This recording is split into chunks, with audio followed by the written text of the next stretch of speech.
Hello and welcome to our next session of Mountain Home. Mountain Home is a forged in the dark game of dwarven settlement building. It is kind of one of my favorite things is playing out games where you have a group of people and you're building a colony, building a community, and it has some mechanical heft to that, some choices that you can make. So think of Stone Top, think of Mutineer Zero. These are other games that have similar kind of building things, but this is really sharp.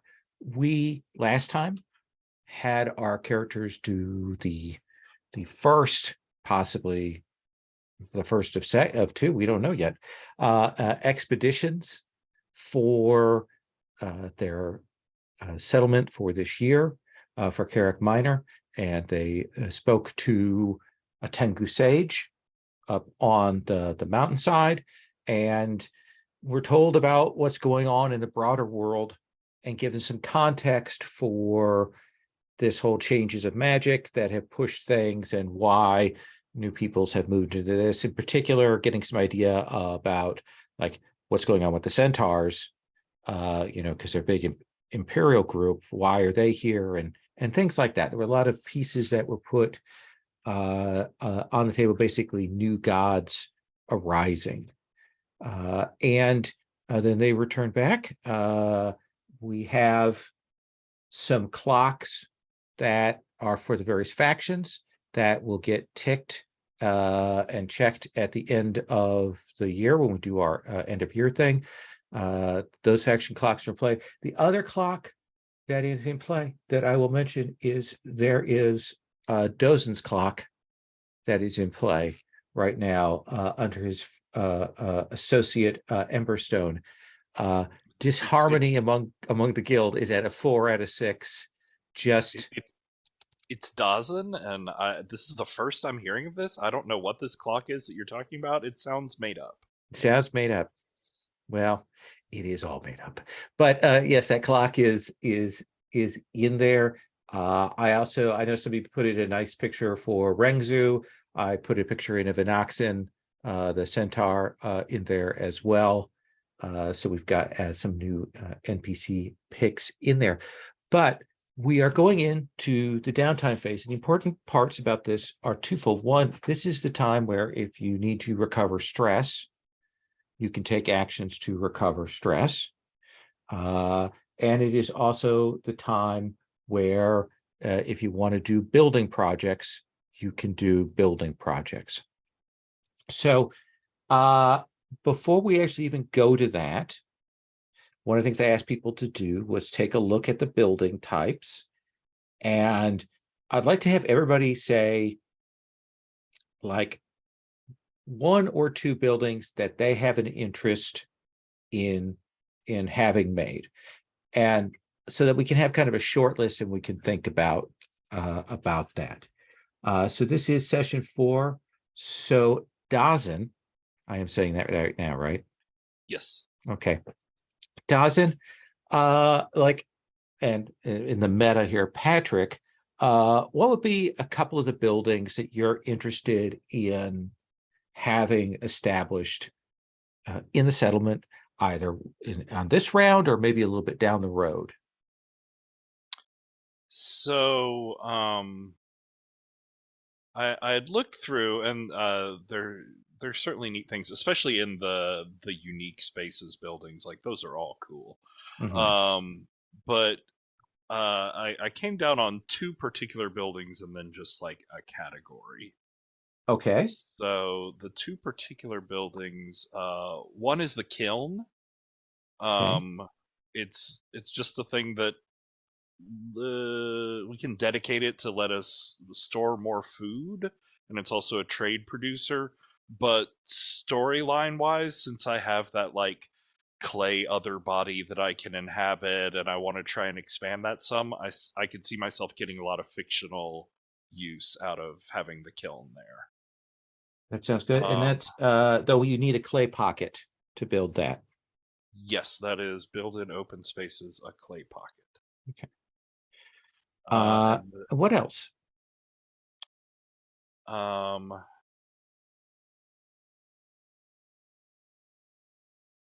There was something else particular, wasn't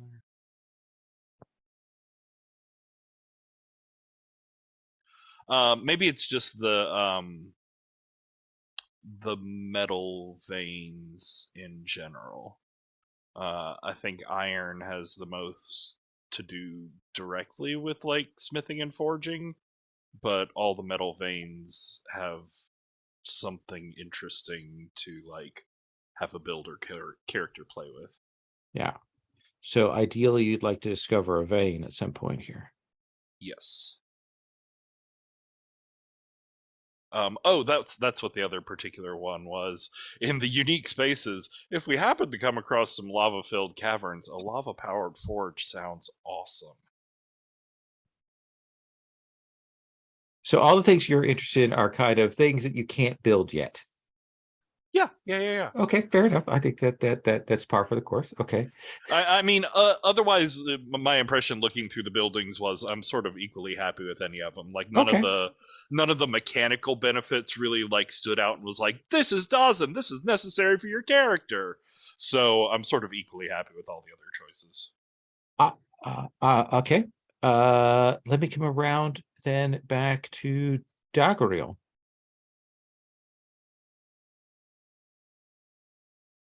You are muted. Okay. So the ones that I kept looking at, like, I like the idea of a bunch of them, but they're like for particular kinds of entanglement. So they're all kind of rolls of dice in a lot of ways, these early ones. Mm-hmm. I mean, but not rolls that we've made yet, just what might come up. So, golly, I don't know. I mean, I wouldn't mind finding resources that we can get started on doing dwarfy things. Clay doesn't sound the most dwarfy to me, but I suppose it's dwarfy to Dawson, in the sense. And so that sounds great to me if it's working towards someone else's higher goals. I wouldn't mind there's one where we find like a failed dwarven settlement, and that's what this is kind of what we're looking for. I wouldn't mind hitting the start of what was going on. If The that makes sense. ancient ruin. Yeah, it was one that it says failed dwarven settlement. So maybe that is the ancient ruin, but in the drop down it says that's what it's called. Give a look at that here in the settlement sheet. It was like under the hills if you look at it. Oh, in the hills. Caravanserai, farm, merchant inn, trade road, those are all built on the surface ones. Abandoned settlement, failed dwarven settlement, if you look on the drop down box. Drop down box for hills. Yeah. Oh, so some of that stuff is, those are like Color. how do I put this? Those are special things that are rolled when you go to do a discovery. That's what those are. Oh, okay. Oh, Yeah, I'm sorry. like the under depth one, that first area that you have is called Earthy Caves. And then we've got the Stony Caverns as the other one. It's got the list for all of them across all of those things. Oh, all right. So in like that case, hills was the thing roll. Is that what it is? No, clay That's a pocket. starting. If you roll a clay pocket, you can build anything in that. If that becomes an area, like let's say you dug into the next area, and what you rolled was a clay pocket. In that case, you could build anything, but that's the only place that a kiln could be built. Whoa, so we gotta like roll a clay pocket, and otherwise we can't have a kiln. Okay. The place that it's not formatted to make that very obvious. It is not. Okay. All right. Yeah. So I say, let's roll, see what we get and go from there. I don't want to set my heart on something and never get the prerequisites and just be Well, sad. all that's game. fine, except that you're going to have some downtime actions here working with what you've got already. So Oh, that's kind of so that's essentially what you're talking about working with what talking we about got. right Okay, now. sorry. Like you've got at least one downtime action, and depending on what you all do, potentially a second one, if you want to stretch your resources thin, and hold off on gating experience. So those are the costs on that. I'm sorry, I'm not trying to be difficult. No, this is only the second time we've looked at these mechanics. So Okay. let me have you take a look at that, and let me come to back to you. Sounds great. Grunheld.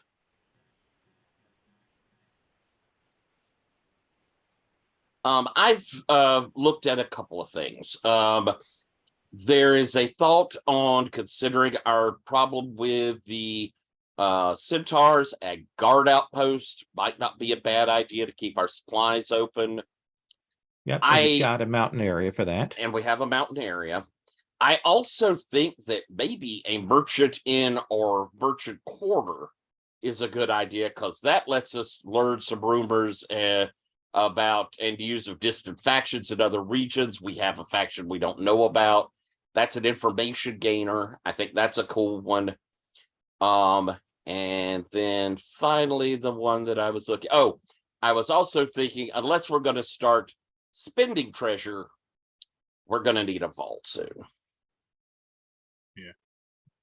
So I had a question. Like with the guard outpost, the activate during entanglements to change the harried supply lines rolled by -1d. I don't understand that or how it's helpful. So one of the entanglements that can be rolled of the many is harried supply lines. And then there's an effect roll that is rolled with that. And then there's a discussion of that. That reduces that roll. So it is, you still have harried supply lines, but it's less impactful on you. So is that a situation where like a higher effect roll would So be here's what worse? has to happen. First of all, I have to roll that particular kind of entanglement category, and then I've got to roll that specific entanglement. And then at that point, I roll the dice to see how bad it is. And your guard outpost would reduce the dice that are rolled there at that point. Okay. I guess the outcome is I should just assume that if a building says that it lowers dice, that's somehow good in that particular situation. Yes. Okay. And I'll let me actually pop to that harried supply line just so we can take a look at it, because there are several of these things that affect in a similar way. So that's an outsider entanglement, which means that when we go to entanglements, if I roll a 1 or a 2, and then I roll a 3 or a 4, so that's a decent chance that harried supply lines. And basically, traders are having trouble making their routes. What supplies are being stolen? We do a settlement tier fortune roll. And on a 4 to 5, we would reduce trade by 2 dice during the year. On a 6, no money can be made by trade this year. And on a critical, it's damage to a tradable claim. So what it would mean is right now you're tier 1. If you have that harried supply lines thing, you'd be rolling 2 dice and taking the lower, which is pretty decent chance that you won't take any negative effects. Okay. Cool. Thank you. Mm-hmm. Ethan? Kind of along the same lines as Tyler, I was looking at Trade Road. It's activate to get +1d to engagement rolls traveling from the settlement, which we could always use. There's also Public Tavern, which could be interesting, although maybe we want to keep that flaw of on that clock. And brewery could be interesting. Although I am not sure tier. I am confused by tiers because tier means like 3 different things in this game. Yeah. So basically, right now you're tier 1. Right. But like equipment has tiers and buildings have tiers, and they don't seem to be related. I don't Yeah. think. I think the only thing with buildings having tiers is that's the tier that your settlement has to be at to be able to get it. I think Oh, that's the okay. only Is effect. it, Okay, or 'cause, is like- it just that's how long it takes to build it? No, that's the requirement for the tiers. Yeah, I think it's a believe. prereq. Yeah, let me check here. Okay.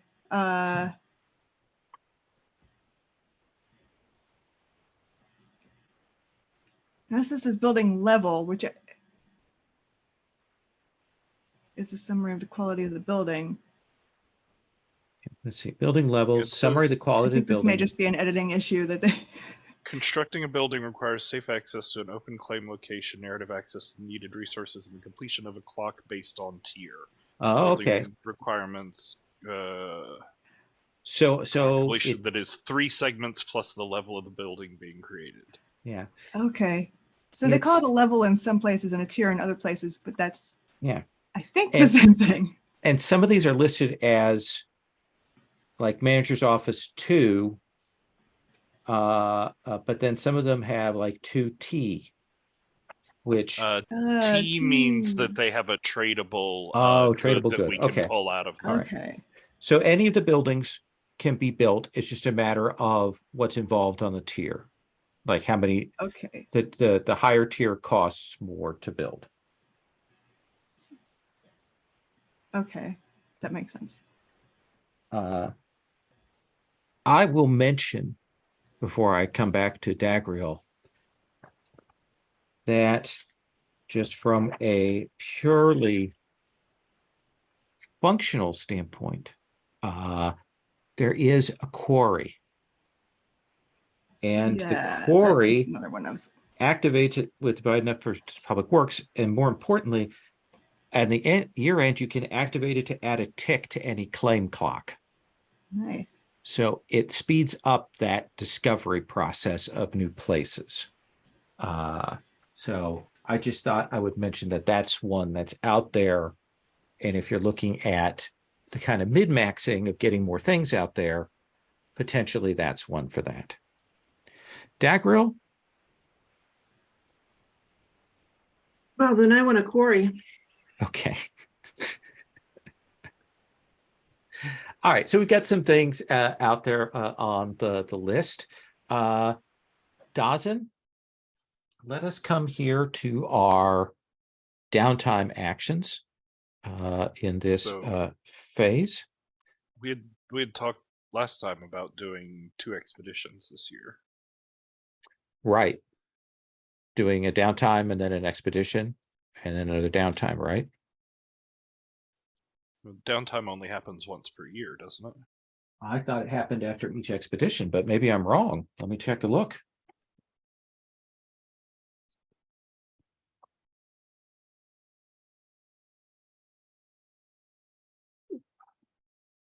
Is one where I'm going to need to pull up the.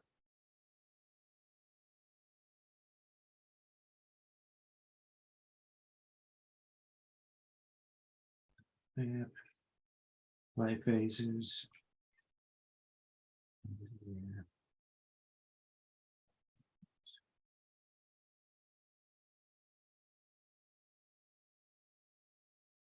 During downtime, during settlement periods. End of the expedition, blah, blah, blah, blah. Edit, review, founders, camp, resource, adjust, actions, treasure, action status, entanglements, expedition. Building.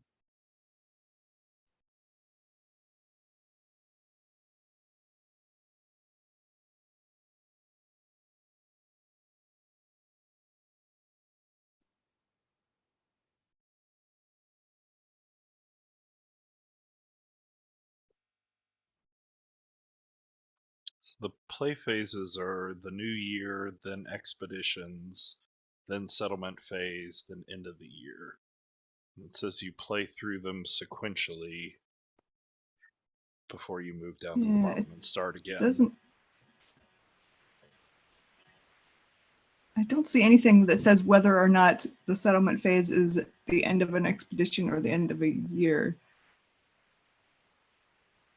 Yeah, it's like where the loop starts, right? Yeah. Does it start at Right, two? yeah, where does the loop Go through 3, then go No, back to it's- 2 if you do I think it's expedition. just 1, 2, 3, 4. That's So it you, lists expeditions as multiple, and then just a single settlement phase.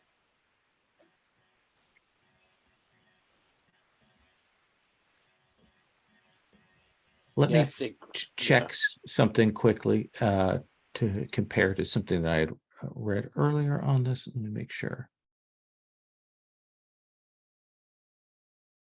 Because you may be right, but it's certainly worse for you the way that way. So Mhm. Let's see. me- Founders can undertake as many expeditions as they want in a year, but they will have to wait until the new year to resupply. but yeah, resupply is only resupply one is thing. end of year though. Yeah. Mhm. Yeah, Just let but the me. other downtime actions, yeah, are those. That's the settlement phase in this game. Right. Let me check this. Put this up. I apologize. That's fine. No.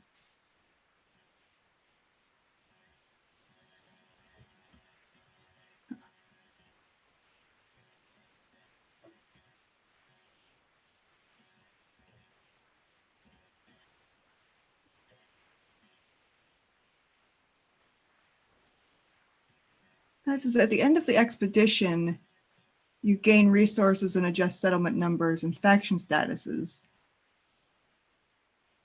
And entanglements. Yeah, well, entanglements are start of the settlement phase. So end of year we do translation advancement, and that's that 112, 113. And then entanglements looks like it's part of end of the year stuff. That's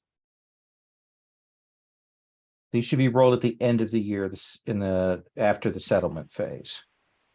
Okay. So that's that. Now Okay. Oh,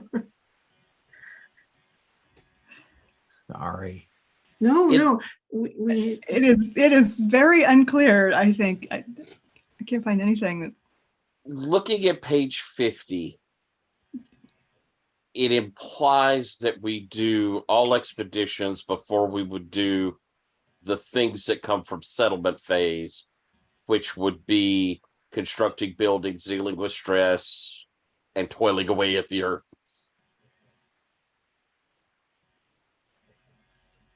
We have free play opportunities all in there. Yeah, I think you're right. We don't have that. So you don't have a chance to recover from stress or anything before you would go out on a second expedition. Mhm. So do you wish to do a second expedition, or do you wish to move to the downtime phase? What do we think, folks? Where's have everybody at? Let's see. I have 5 of my 9 stress marked. I have 1 supply used. I have 5 of 9 stress, and I have all of my supply available. I'll have 5 of 9 for this one, and I've used up my base supply, but I've not used up any of my extra supply yet. I've used 6 out of my 9 stress and 2 out of my 3 supply. Okay. So we are a little tight. Some of us more than others. The question is, do we feel like we have sufficient resource to deal with one of these other things we had on the board, which were, the centaurs. It would be a good idea. The exploring. Or the exploring, yes. I would like to try it out to see how it goes mechanically. If for no other reason than I don't want to constantly be on the losing argument of trying to get the less popular expedition, but we're only doing one expedition every year, so it never comes up. That seems fair. And I think we've got space s- for another expedition, as long as it's, not save the world.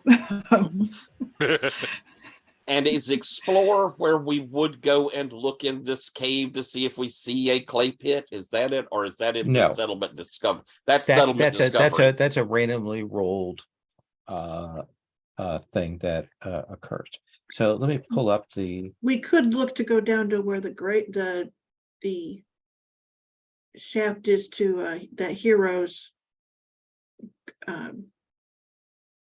gravesite. Mm. Yeah, we that could was what go- was Yeah, that was the As- one thing. lower down. I think, as I understood the like expedition version of exploring, we're going off and hoping to find like an artifact or a cool person or plant or thing that we can use, Mhm. rather than the like settlement phase, which would be finding these big spaces and exploring buildings and shit like that. Exactly. Discovering the lava or the clay Yeah, or the yeah. iron or the whatever. Okay. So you will make yourselves ready to go on another expedition. All expeditions like this begin with a journey roll. Last time you had one person lead the journey roll as a team lead. Do you want to do that again, or do you want to do individual journey rolls? I mean, someone gets an XP for doing the journey roll, right? That is If we true. do a team one, yeah. Yeah. I mean, I have 4 left, so I don't know if I could take everyone's stress, but I don't know if anyone else has more stress available to them. Purely meching it out. We have 2 people with a point in journey. The other 2 are rolling badly. So Actually, that's changed to 3 and 1 now, I think. Oh, I got a point of journey last time. well then, sadly, it makes sense for me to roll the journey roll because I have less chance of taking stress from you guys because you have an actual good roll in it. I die. That's Yeah. 50% chance. But I'm more than happy to have someone else pick up that. I'm not wanting it to grub XP. I'm just trying to put it in as the chances of taking the most stress, because I'm rolling 2 and taking the lowest as my contribution, unfortunately. But okay, that sounds good. I can do that. That sounds awesome that you do it. Yeah. Okay, so let's start then. Patrick, Tyler. We're going to start with you on this roll. You're going to lead this. You have no dice, so you're rolling 2 dice and taking the lowest. yes, I am. All righty. Oh, that's not bad. I got a 4. Got a 4, so a mixed.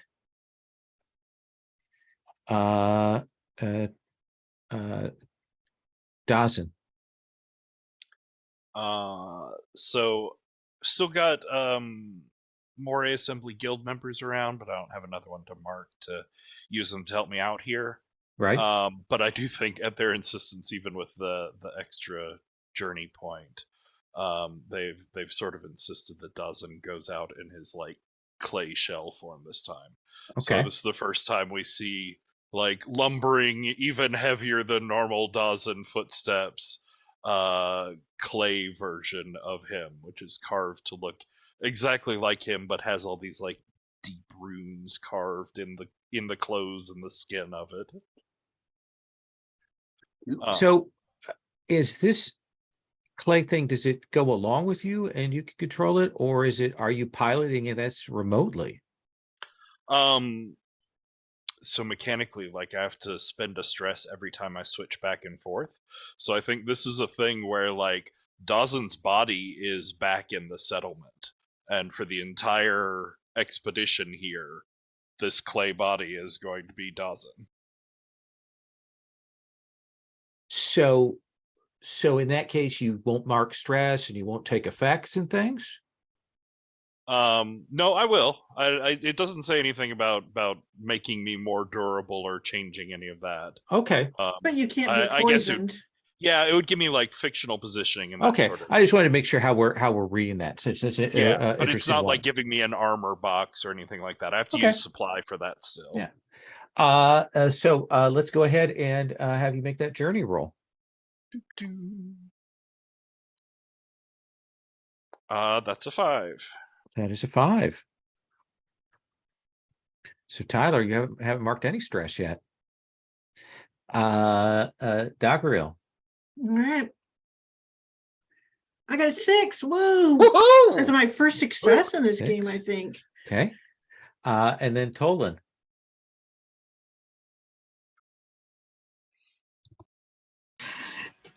No, that's a 2. Okay.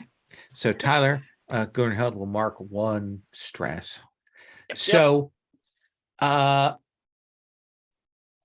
what does it look like you leading this group down through some of these veins and things, like having to clamber over and go down into the depths of this place that you all haven't been into yet, that hasn't been excavated out?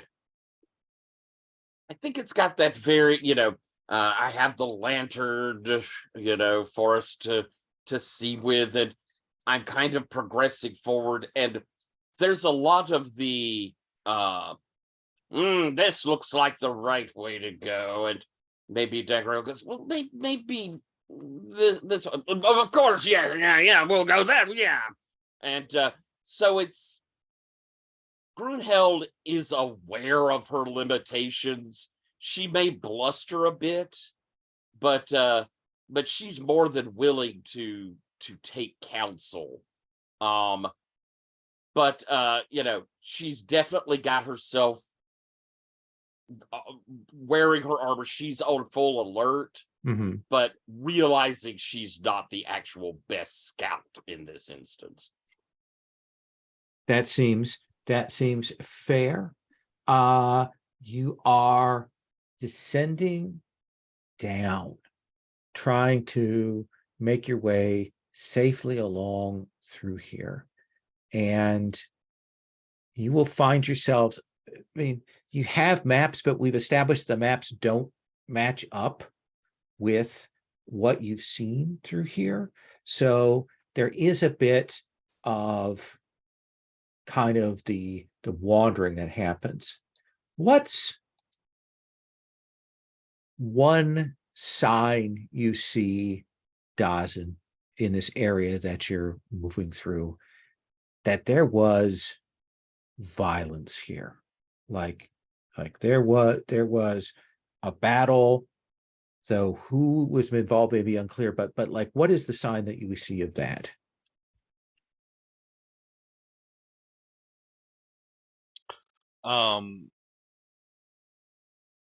We're dwarves. We're very used to like reading the history in stone, and I think like as we move from the sort of central areas where we were, where all of the stone walls are like very cleanly cut and smoothed down to areas where it may be more like mining tunnels, where you can see the evidence of like explosion and sort of like large scale work, but still some care taken with it, to we start moving into these areas that just have these like scratches and cuts and chaotic lines in the stone, where like heavy metal weaponry or sharp things have gouged out all these like unnatural and sort of chaotic lines everywhere. Dagriel, as you're moving through here and like you're watching Dawson, have you worked with Dawson before when he's been in this ceramic form? I actually haven't worked with him. I have tagged along behind him and tried to figure out what he could sense and what he couldn't sense. And he would always inevitably catch me because I would get, more and more bold. But I'd be like, oh, I was just headed the same way. Gotta go. So this is kind of that first time that we're I did take the time to carve years into it. yes. What's one So thing? noted. What's one thing you find in this traversal here that's unexpected? That's a good question.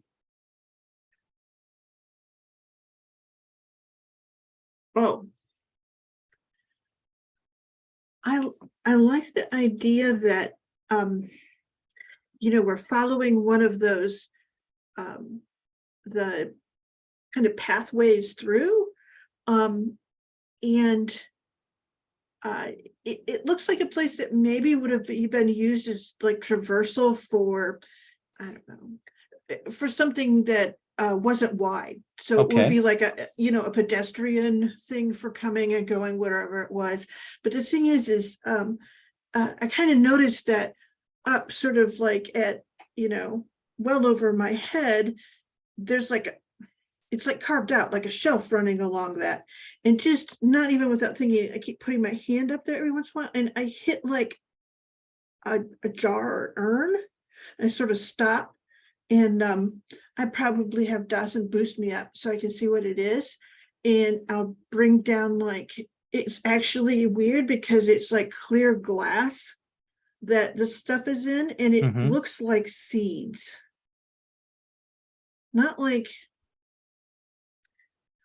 and that's not what I would have expected to be kept down here. Does that make any sense? Yeah. I think you'll also note when you are boosted up there that it looks like these shelves continue along, and they continue along ways, and they're actually like holes cut out, like maybe an animal of not great size could run along those shelves and run between sections of this place. Like those squirrel monkeys. I mean, The monkey squirrel monkeys are squirrels. too big for that. Like Oh. they're fairly substantial. But yeah, you'll see that. Tolan, down here, where do you see that strange rune, that strange mark that you found on those bricks upstairs?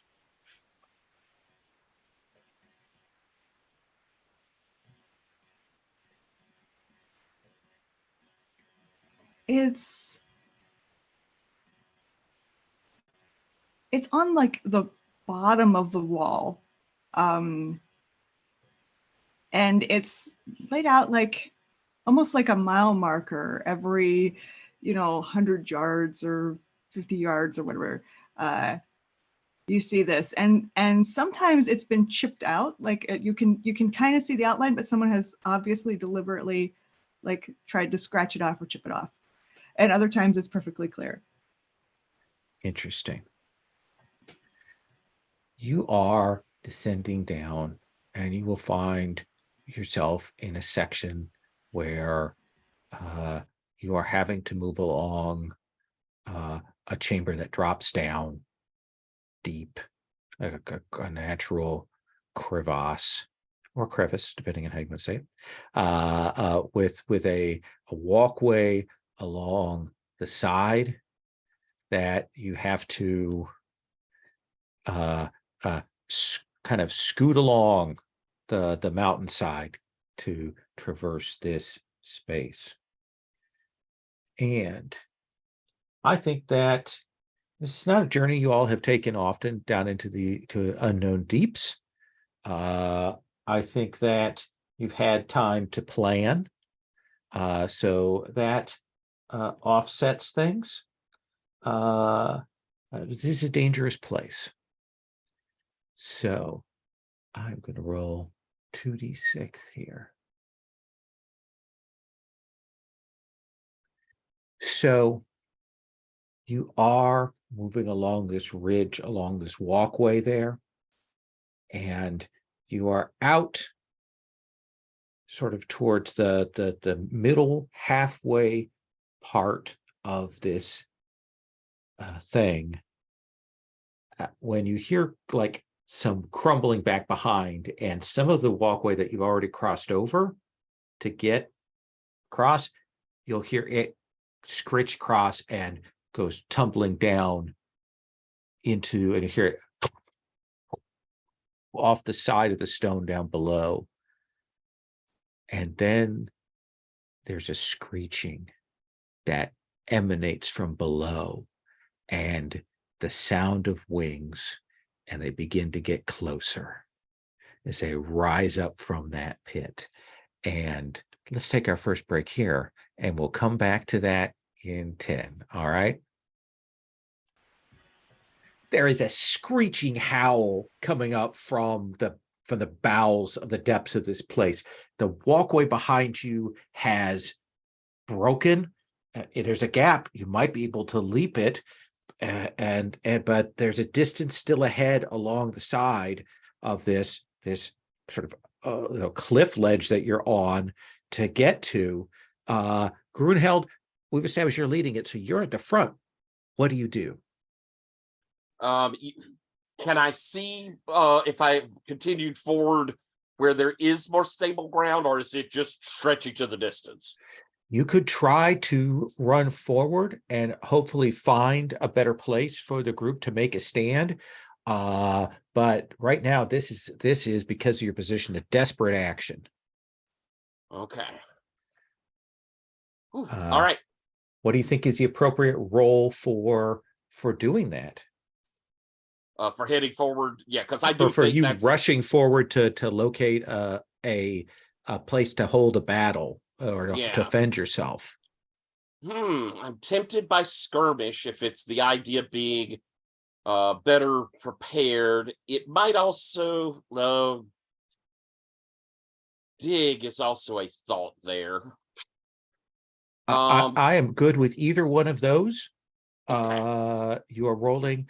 This is a desperate action. Standard consequences, but all of you right now are in a desperate position, and all of your actions are going to be desperate for this round until circumstances change. Okay.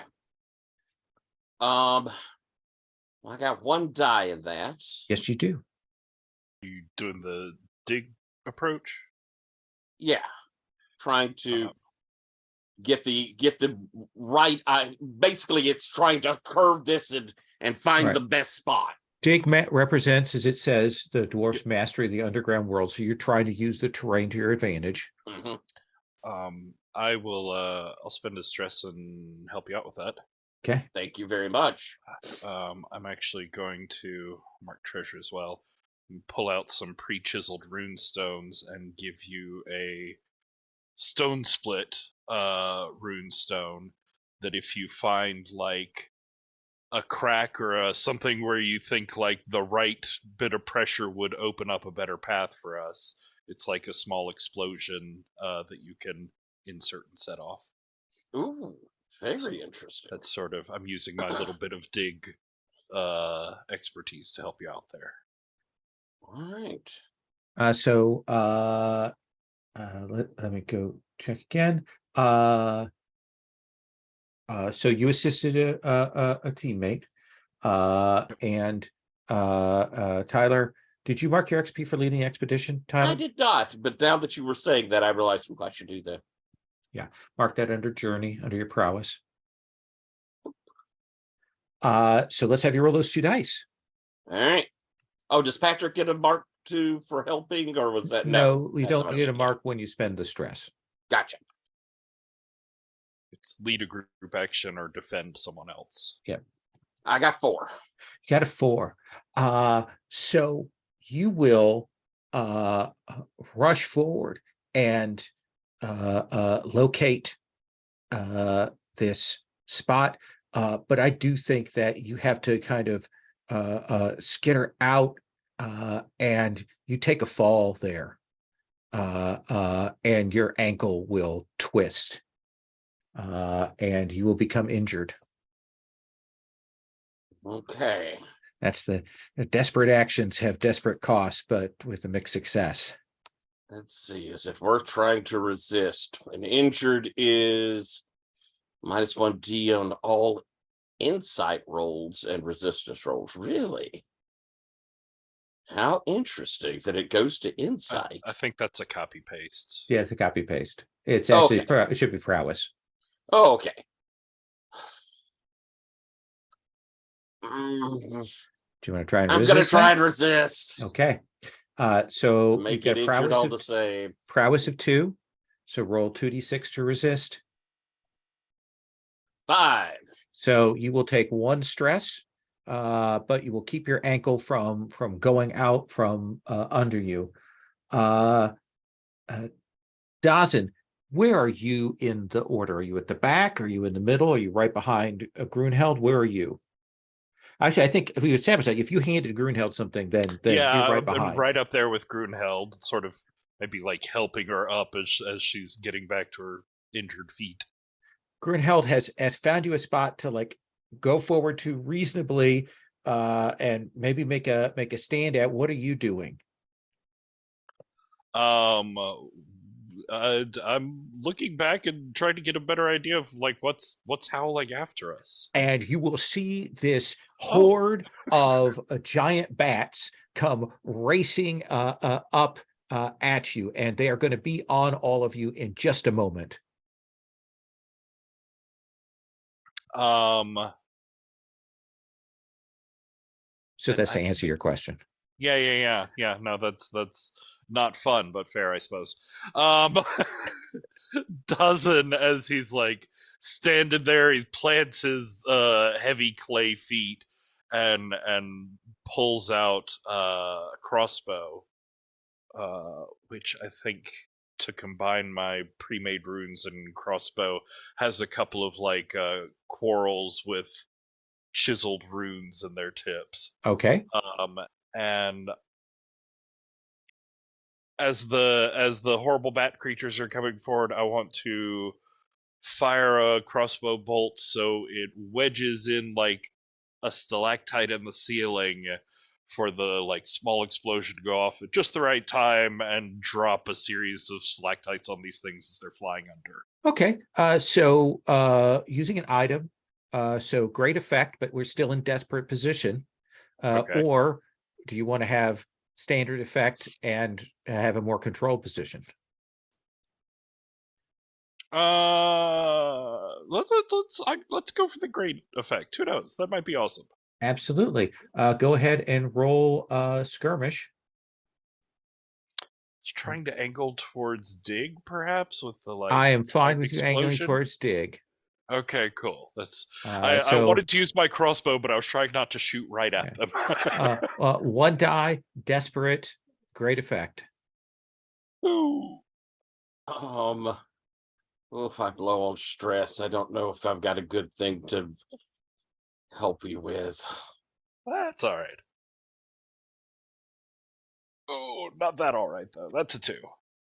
Dawson, you've raised your crossbow bolt up, and you will be struck by these things, and it will throw you off balance, and they smack you against the wall there, and I think there are 2 consequences that you have to resist.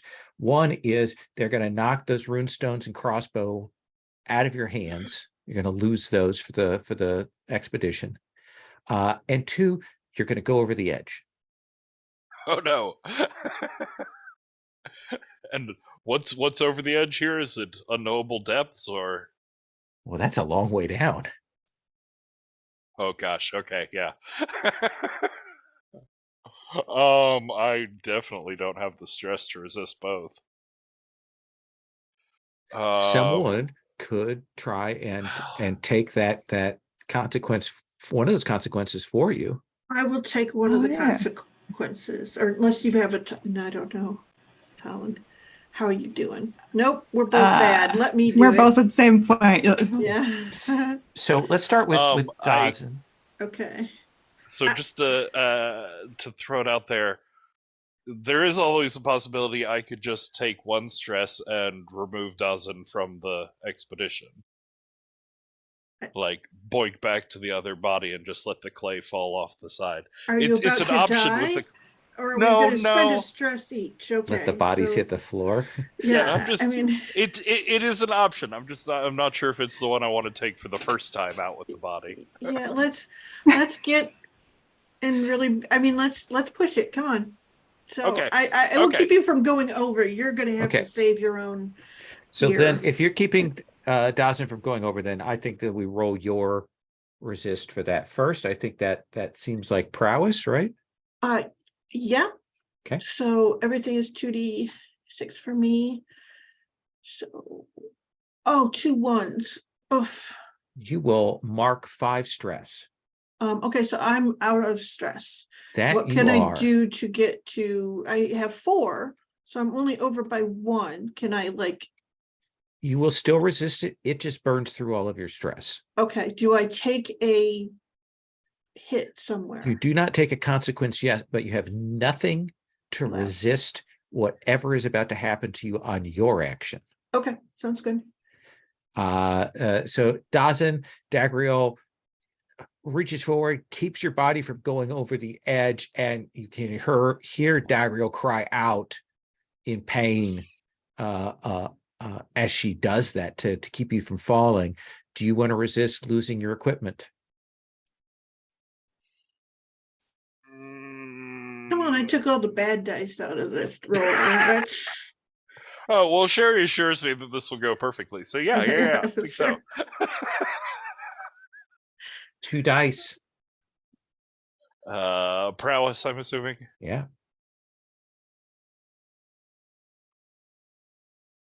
You will mark Got a 3 stress. And will fill me up. These Dagriel, what do you want to do? You pulled Dawson back. You have an action here.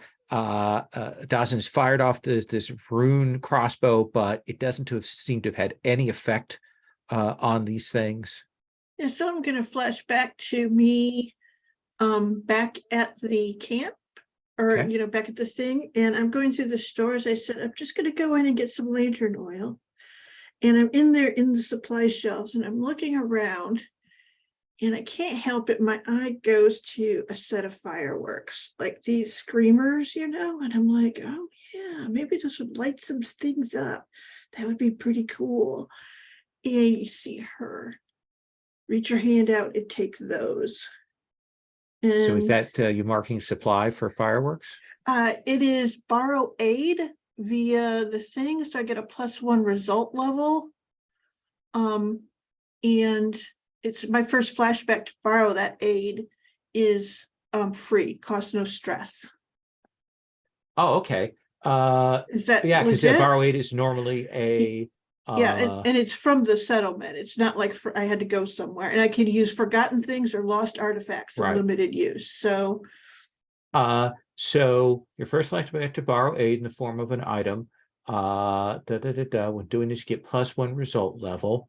So let's I like this. Let's not have a roll for the borrow aid, but let's give you those fireworks.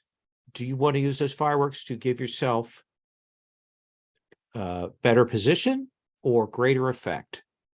And do mark a supply. do I mark a supply when you do borrow aid? I mean, I can, I suppose, but Sorry, I would think it would make sense for you to do that since I'm not making you roll. oh, okay, sure. I will mark. Since you have always said, please don't make me roll in a Well, Force in the Dark game. Yeah, that's fine. It's just I just was surprised because Sure. I didn't think it was a thing. Okay. I get, shit. I'm sorry, these things are like, what does that kind of fit under?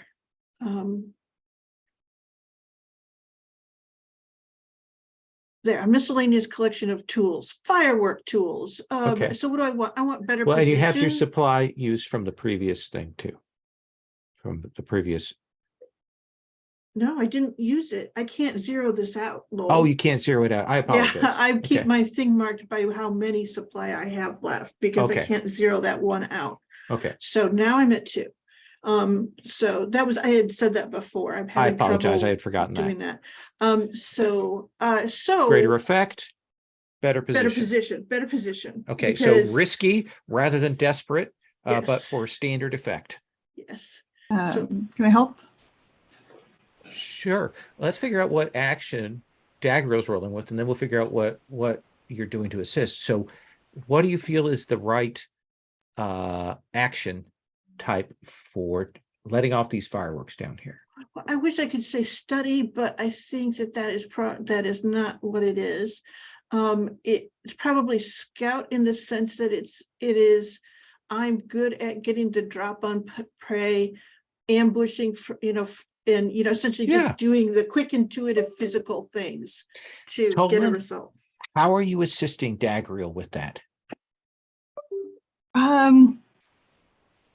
So the idea is to blind and deafen these bats. Mhm. Is that what we're going for? Yeah, Okay, essentially, yeah, so they can't read where we are at. I have this, I also have a crossbow. Okay. So I'm like shooting into this confused swarm of bats. Okay, that seems fair. So mark your stress. I'll mark the crossbow. Daggerill, roll with 2 dice. Okay.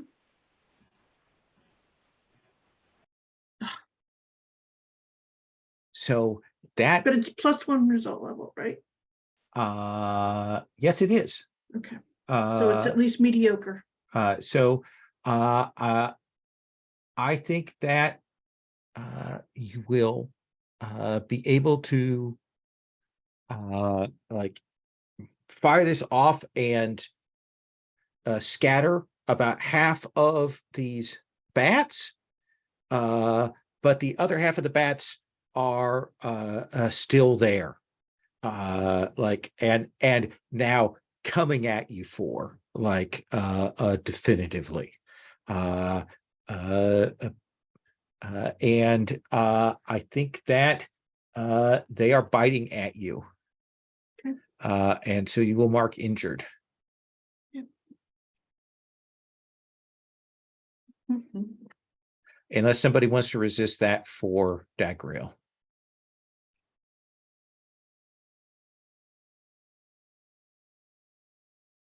I think I may be the only one with any stress left. I think I've got a bit of stress left. I have 2 left.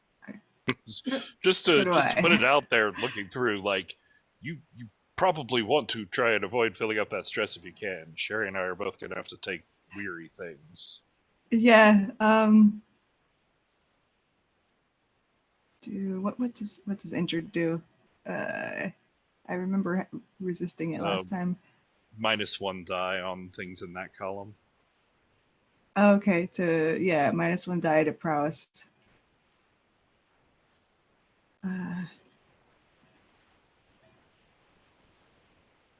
To say if I resist this, I know it's gonna fill it up.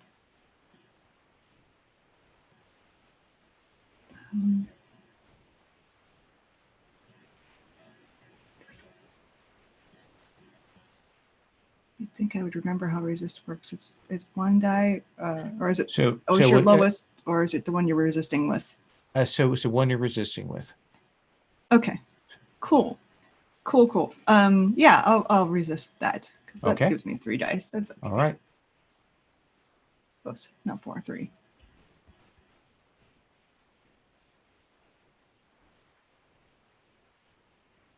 So you take no stress. Oh, nice. You take no stress, and you keep Daggerill from suffering an injury.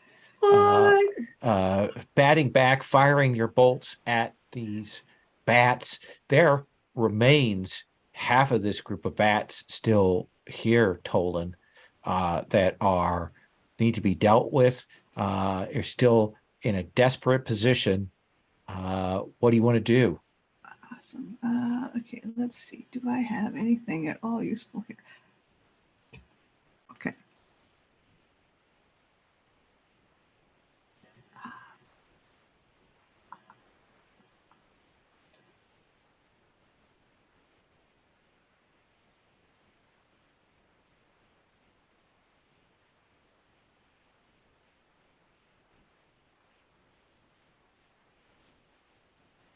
Right.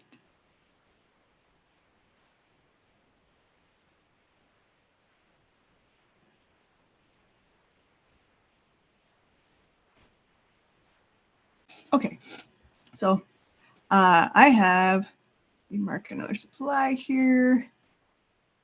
Where is it? Okay, it's really just the oil that I need. Right, so I have a lantern and some oil for spelunking gear. Okay.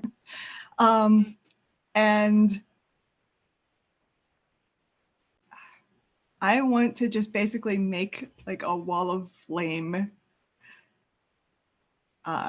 to drive these bats away, because I don't think they're going to want to fly through flame. Okay. Trying to and drive them back. Okay. yeah, does this count for my jury rig? I'm using a lantern well beyond its intended purpose. Yeah, sure. I like that. Yeah. Cool. So Uh, gain an extra die. All right. I think this is probably also scout, or is it Feels right. skirmish? I think it's probably, not that it matters. I have the same in both. Okay. Cool. 5. 5. So you will lay down this gout of oil. It sets up a wall of flame. The bats are driven back such that the 4 of you can continue to like move to a safe point from here to your destination, but you are lit on fire. Oh, great. Wonderful. Would you like to resist that? Yeah, sure. I would like to resist that. Yeah, that feels like prowess to me to stop, Yeah. drop, and dwarf roll without Yes. getting. I exactly. will take my cloak and begin like trying to smother it out. I'll add a die by spending a stress. Can't with a resist stress. Oh shucks. You either That's okay. take it. I've got 3. Yeah. I'm good with prowess. Oh, okay. I'll still beat you with my okay. cloak. So Mark, yeah. that does use up my stress track. Mark stress. Now, actually, I think about this. Push yourself to avoid damaging it. Okay, so that's just for the thing. So yeah, mark arc 2 stress. And I think burnt, wounded, exhausted, the 4 of you will stumble towards this chamber that you saw up ahead. All of you who used up all of your stress will now need to mark one of those weariness boxes. I think it makes sense for Dozen, given how I was in a remote body. Anyways, I'm gonna mark home body, and this is just gonna put a little extra fear in him. He's probably gonna be more likely to use that remote body in future situations. What about you, Dogriel? What is this? Now, can you work these off, or is this like my forever things? Forever things.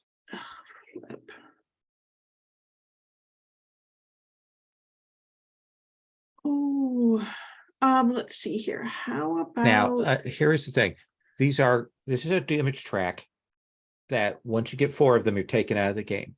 However, playing these things out, you are not required to play any of these, but they do give you an additional opportunity if you want to lean into them to get XP based on them. So do think of them as kind of a bonus for yourself in some ways. You get another XP trigger, but you are 25% of the way towards your character leaving the game. then selfish it is. Okay. And Tolan? I'm gonna take unsteady. Okay. And I That think means Tyler, we've left what impersonal for you. So as you're starting journey away from the others I mean, right now, Tyler is the only one with any. not with any taking experience, one. you will find your way into these chambers, and there is some gold here, some relics and treasure, essentially 2 treasure worth here that you can pack in your bags.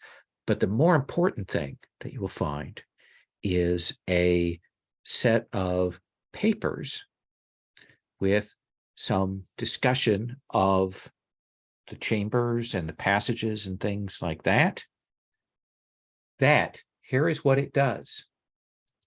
The next time that you explore a zone, like unexplored zone, that you explore it and open it up, you may choose what you find there of a common or uncommon choice from open, value, or sustenance. So to read what those are, that's stony caverns, winding tunnels for open, earthy caves or underground water for sustenance, clay pocket / copper vein for value, or silver, gems, or iron for value. So you will get to pick what you gain there. Does that seem like a fair reward? That's very cool.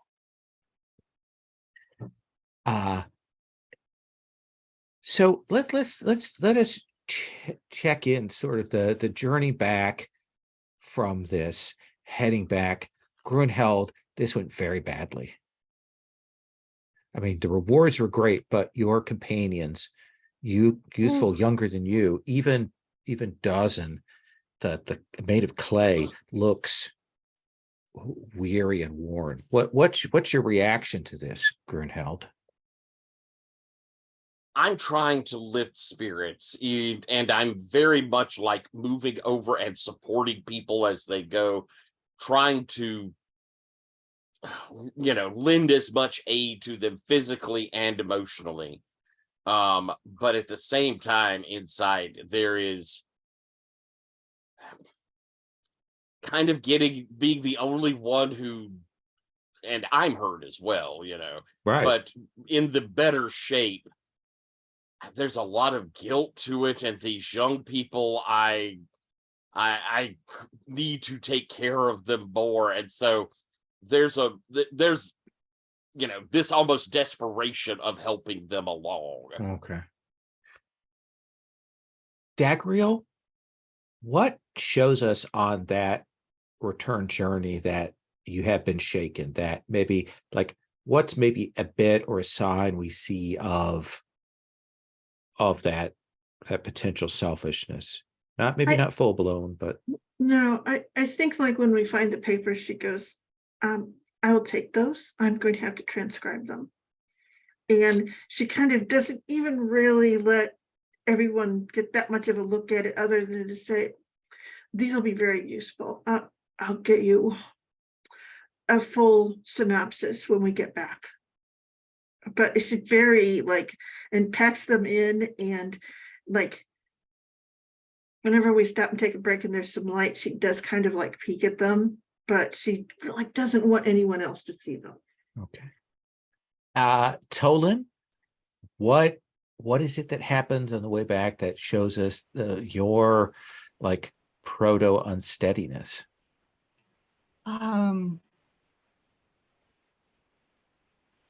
He keeps stopping every time there's a fork or something odd looking. Everybody else is like, let's get home, this sucks, let's go. and Tolan just keeps kind of drifting, oh, look at that. And I think it's not clear whether it's he got knocked on the head or genuinely is curious about random things that he keeps seeing. I like that. And Dawson, what about you? How is it that we see that this has affected you?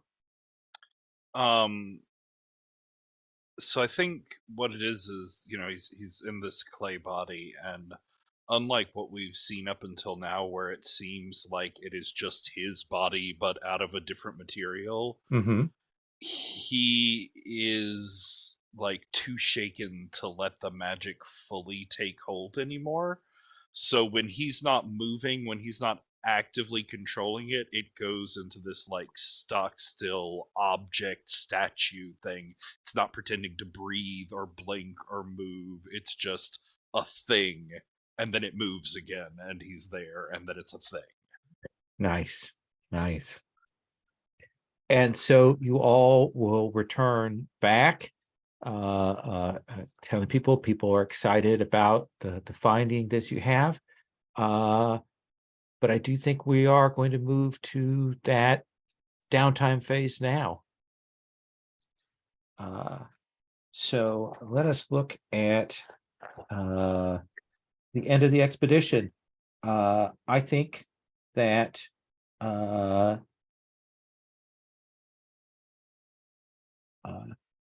we're going to give you a reputation, just one, because this was done inside the mountain. You know, you'll tell the tales about this, but this was kind of isolated there. I mentioned you got 2 treasure. Spend them right away. Pardon? I said we'll have to spend them right away. Yeah, I think Dawson did spend a treasure. Yeah, I spent 1 along the way so that we at least had room to take those 2. Okay. But we are full now. Yeah.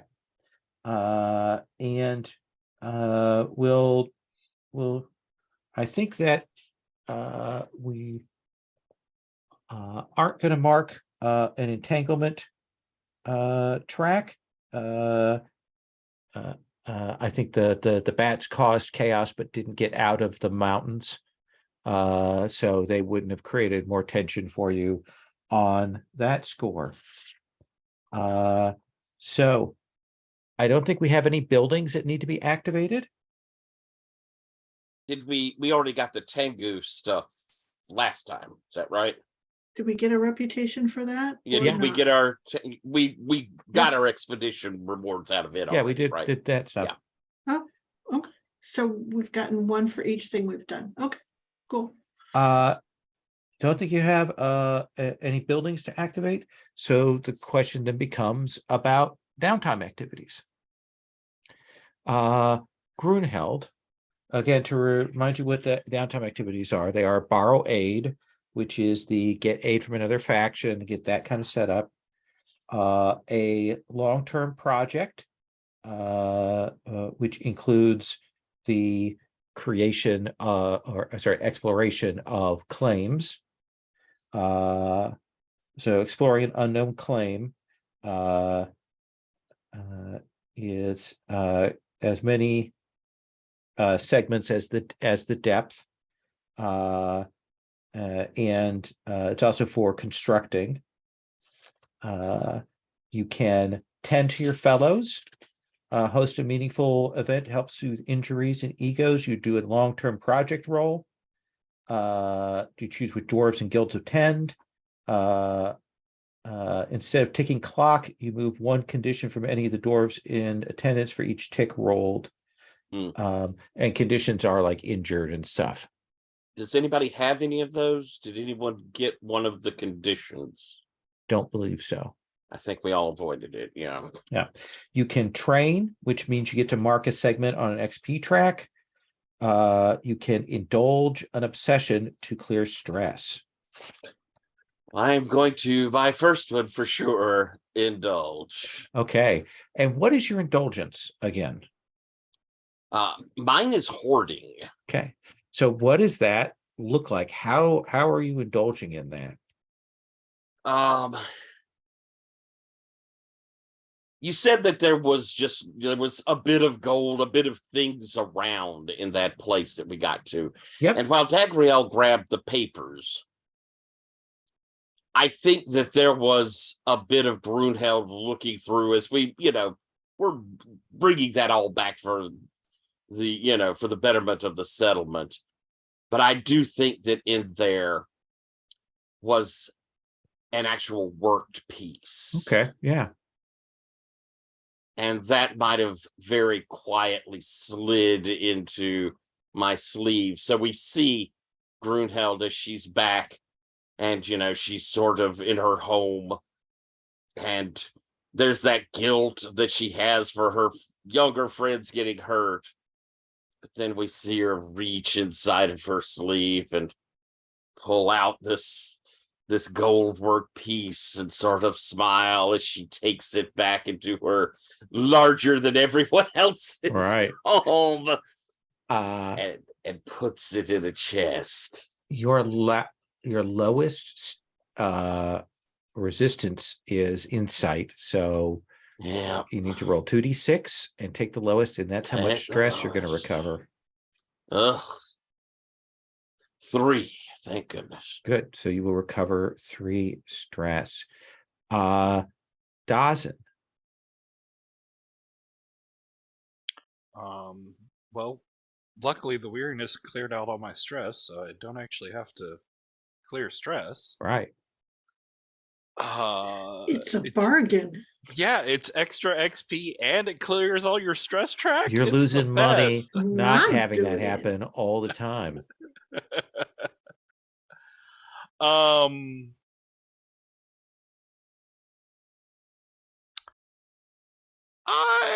I feel like maybe some future expeditions could use some help. So can you do just a vague borrow aid? Yeah, absolutely. What we do is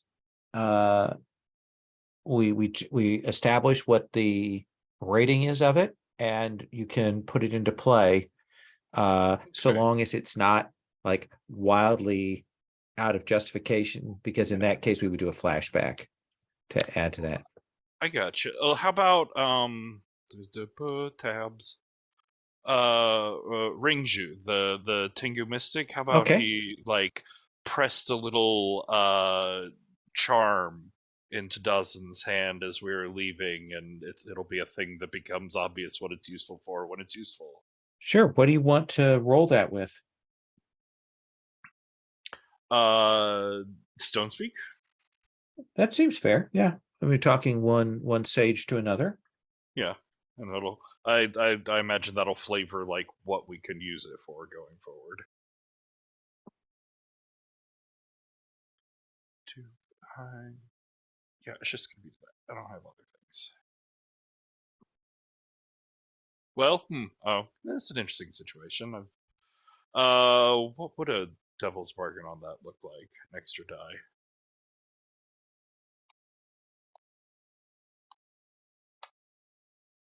I think the devil's bargain is that you're being given a charm by a Tengu sage, and I think it's pretty clear that from time to time Tengu sage will be able to overhear.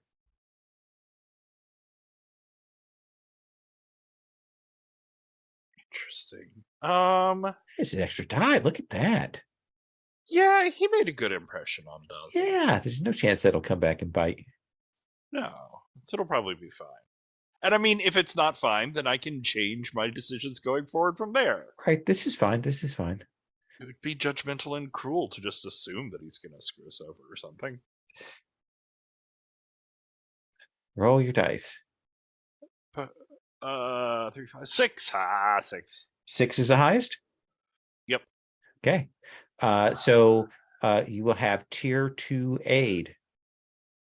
I'm going to go ahead and spend a treasure to push that all the way up to critical, so tier 3. Tier 3 aid, yes. Since we have so much treasure. What about you, Daggerill? Your first downtime. Yeah. So, and can we use downtimes to work on buildings? Is that like the clocks or something, right? Yes, it is. Okay. So there are two kinds of things. One is exploring areas mhm. to find the claims, and the other is then building things in the spaces that you already have. I think it would be exploring then would be what I would be doing, right? Yeah, I would like to do that. Okay.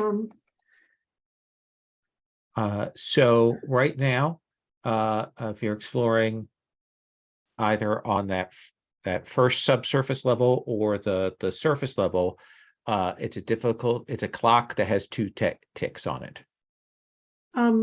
Okay, that sounds awesome. So, and then I just roll whatever, Yeah, how I'm doing it. Yeah, tell us how you're leading the exploration there. Oh, well, I have scout, right? Yeah. And I think, let's see here, what is in essentially now that we've been kind of there and we've seen some of the stuff, I will mention those shelves and some of the other things in that that we might be able to find some other resources, but hopefully we can actually find something, and maybe the small animals, but it's more we're trying to figure out what's down there in that first bit that could be useful to us. Absolutely. Okay, so it's scout. I don't have any, can I like use my supply now to help with that? Yeah. Okay, because it clears then when we start with the new year, right? Yes, it does. All right, yeah, so I'm just losing money not spending it. So I will do that then. So what is it you're think you're using your well, supply? I'm using like the cartographer's stuff just to get like, essentially I've got the compass so we don't get lost. I've got the notes and the that sort of thing, but I'm going for becoming famous. Okay. I'm like, okay, I called it that there was going to be some treasure down there, and there was, and I found important notes, and I'm going to publish those, and I'll be renowned for my. So are you exploring the depth 1 unexplored area? Are you exploring at depth 2 unexplored area? Where were those, when we were going down towards that? You tell me. Depth 2? Like this is going to be your choice. Okay, I don't know what the difference is. There's no difference, there is no difference. except that one of them takes 2 ticks on the clock and the other takes 3. I'll take the 2-tick one because results matter to fame. Okay. So 2 ticks. Mhm. Let's have you roll. Okay, and the supply gives me another dice, or it gives me better results? I think in this case it gives you an extra die. Okay, so I'm rolling 2d6. I will still fail, but I have to try. I got 6. Look at that. A 4 and a 6. So you will explore into this area and you will find this claim. Now, I would like this to be a group choice. Mm-hmm. We have you already have a stony cavern, so you probably don't want that. You have the winding tunnels, which is not that great, but you have earthy caves or underground water, or you have the clay pocket or a copper vein, or silver, gems, or iron. And is this using the treasure that we got? Is that how we're able to do that? This is those notes that No. you got. Yeah. Or we could have you roll random, I suppose. Yeah. Right. And not use that. And not use that. But this is, I mean, we got it. Yeah. So, and besides, then I'll be famous for it. Yes. True. So, I'd vote for clay or iron myself. I like seeing a resource as well, and I know Patrick said that he was interested in clay, so I would agree clay or iron as well. Clay is common, iron is uncommon. how about silver? Silver is uncommon as well. Something glorious. Clay is common. Well, we I could mean, do What is that. it that the has a kiln lot does more again? options. What? I'm sorry. What does the kiln do again? The kiln would let us store up the benefit of food generating buildings for later. Oh, that's probably good. Sure, let's do clay. The It's a bummer somewhere. Most buildings that produce tradable items produce at one below our current tier. The silver tradable would produce at equal to our tier instead. That's nice too. Yeah. What does iron give you? For the effect Iron of the gives a lot of choices. Okay. for the effect of that food, it would mean that we could store some food, and then because we have to dedicate a food producer to go up a tier, we would still have some backup of that food production to do its neat thing with an entanglement. Okay. That's planning just ahead. just to give an idea of what it does. The iron Um, vein, Iron does a lot of cool stuff. you can dedicate it to allow the purchase of a new guild. You Oh, can yeah. dedicate Someone it could to get a new improve the guild. quality of playbook gear items by 1. You can dedicate it to improve the quality of either a founder's weapon or armor items by 1. Or you can sell at tier instead of tier -1 for iron items. Okay. I'm cool with either. I mean, I don't know. Iron sounds Ethan, good. so- Tolan, we've heard a lot of voices in both those directions. Any thoughts? I mean, iron seems like probably the has the most options, and like you could, because you can have 2 buildings per Mhm. explored claim, right? Absolutely. And all the other ones only have 1 like special thing that can only be built there. I So mean, it you could build seems something like- that can be built yeah. anywhere too, Yeah. but it seems like to actually use both of them in iron would make the most sense. But I Okay. agree with or all I mean, that there's no reason. reason you can't have 2 kilns. And we'll do this. If I roll iron again on the thing, then I will swap it over to clay as an offer on the GM's part here. What a nice GM. Okay, All right. so I'm the first one to find a vein of metal. Awesome. yes, Yeah. Foundational metal. find an iron vein using these notes. Work your way to that. Let's see, so I have marked that. That is the next thing under that first depth. Tolan, you have cleared all of your stress too. Yeah. So would building beehives be a long-term project or a specialty farm? Let's think about that. I think that I think we talked last time about making that a long-term project. And then when it's done, we'll come up with what the building does. And you'll get a 1 tick towards building that building. Okay. So I think that's probably a 4-tick clock for a long-term project in the to figure out how to build a beehive, like a full-blown dwarven apiary. Does that seem fair? Okay. Yeah, I mean, because I got to go out and find bees, and I also got to, do all the research to find out what exactly bees like, and experiment. So yeah, that seems like a major project.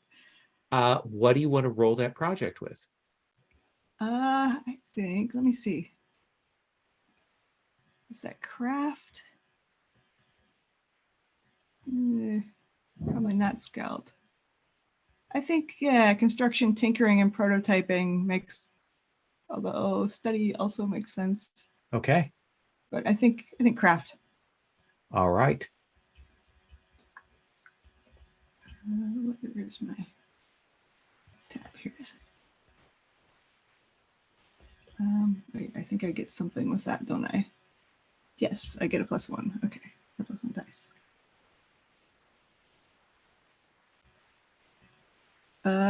3.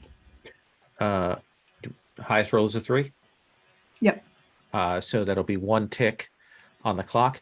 You may Okay. spend a reputation or a treasure to increase that result by 1 to a 2 if you wish.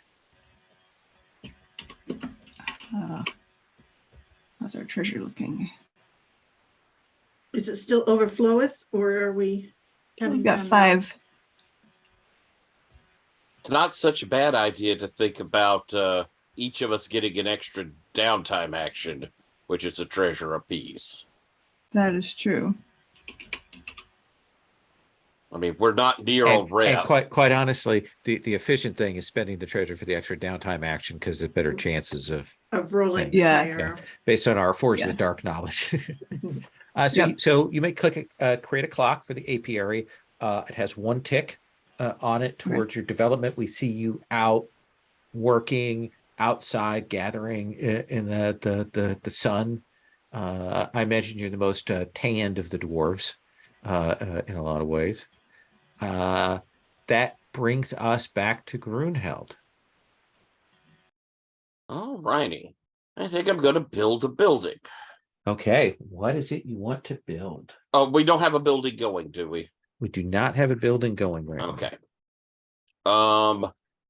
I really kind of like that merchant in the merchant quarter. I think hearing these rumors goes really well with what we as a party are like. Sure.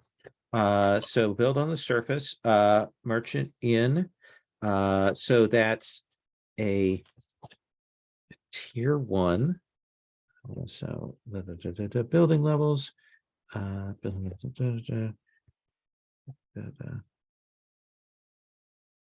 So it'll be 4 ticks for a build clock on that. All right. What are you using to do your building here? I think I'm going with convince. When these traders that we're dealing with, especially here at end of year, are coming through, I'm going to meet with the ones that come in and going out with our own traders a little bit to meet with other merchants and convince them maybe it's a good idea for you to come in. We have a lovely, inn there for you. Come in, have a drink. It's comfortable under the mountain. Sure. Do you want to build that in the hills where the farm is at? Do you want to build that in the other set of hills, or do you want to build that in the mountains? I think I have to do surface hills. Oh, that's right. It is hills. Yeah. Yeah. So which of the hills? I'll make down to settlement. It just makes a difference when the meteor strikes. Oh, yes, of course. Let's go ahead and fill one up. Okay. Let's put it with the farm. All right. So let's go ahead and have you make that roll. All right. So I'm rolling with convince. That's 1, 2. I have 2 in that. Yeah. And I don't see any reason to screw around with that roll, I don't suppose. Oh, well, heck, I probably should use an item, though I have items. And I'm going to get them back. So I think I'm going to pull out my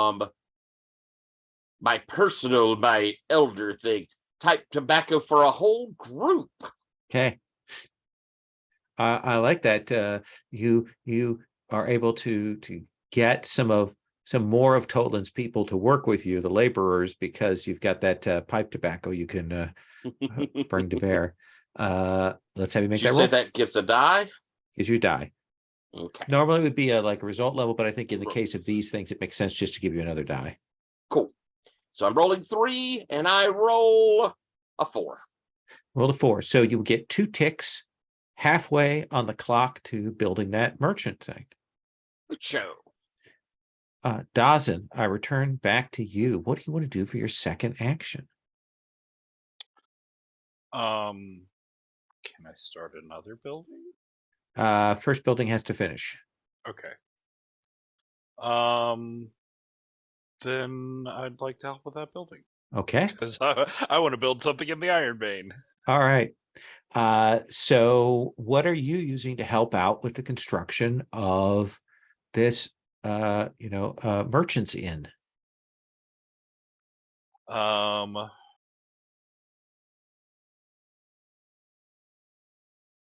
To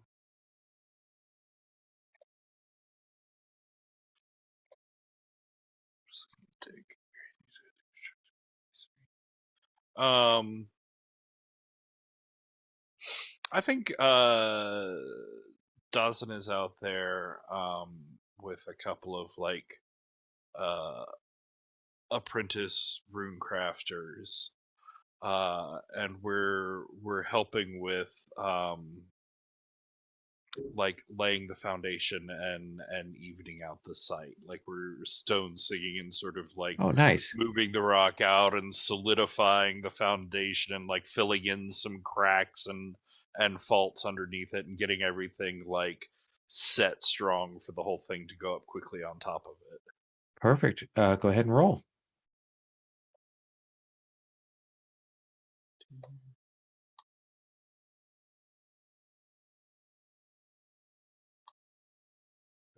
Jeez, that's a 1. So that's a 1. You can spend a treasure and it will be done if you wish. Yeah, I'll do that. Okay. Yeah, it is complete. We're gonna take 5, and then we're gonna come back with Dagriel and Tolan for this second round, and then I'll check in if people want to spend more to do extra actions. So we'll take a quick bio and we'll be back. So Dagriel, for your second downtime action, what would you like to do? Well, I did discover that iron vein, so I suppose I should go and get something going on it so we can see the benefits, right? So what are the things we can do there? So let's look at that claim building.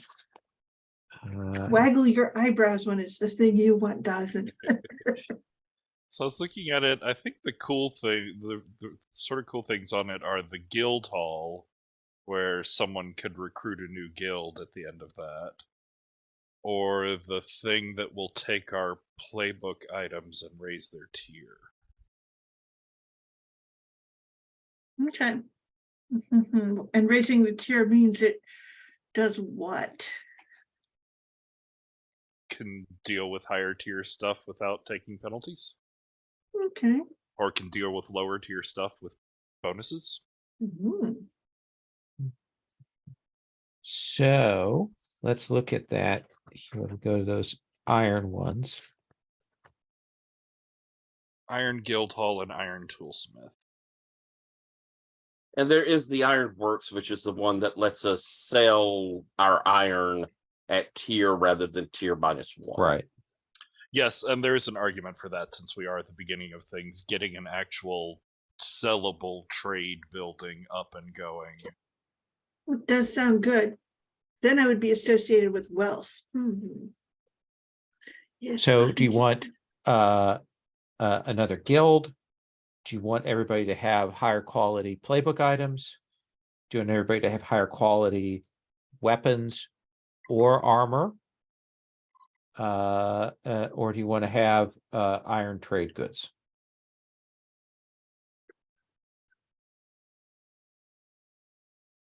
God, hard.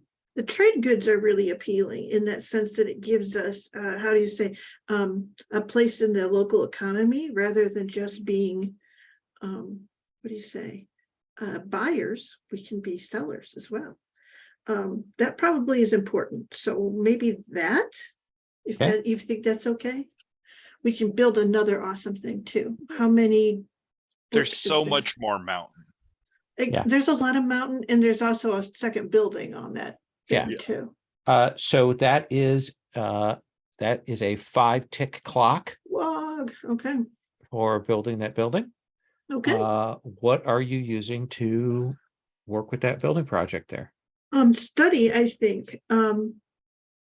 Essentially there are different different sorts of trade goods from iron, and so I think it goes back, takes the quality of the ore and like what's going back, and it figures out what is the best kind of building to make, and what it, essentially the best sort, and essentially puts together a plan for that. Is Sure. the idea. Let's have you roll. Okay, so that's 2d6. I got a 5. I got a 1 too, just so it reminds me what Yeah. it wants to roll for me. So that's 2 ticks on the clock Okay. out of 5. All right. Tolan, do you wish to continue work on your apiary?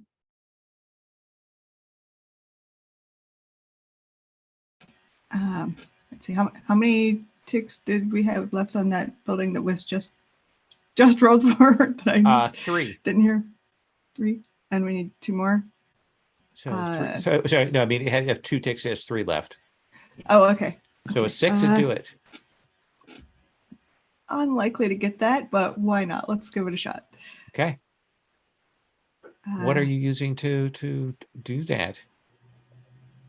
Let's see. Okay.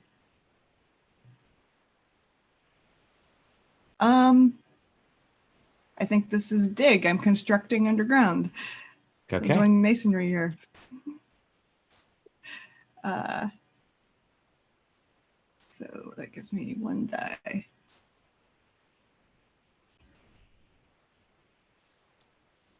Oh wait, this is anything involving crafting. This is not the craft action. Cool. So I have 2 Right. dice. Excellent.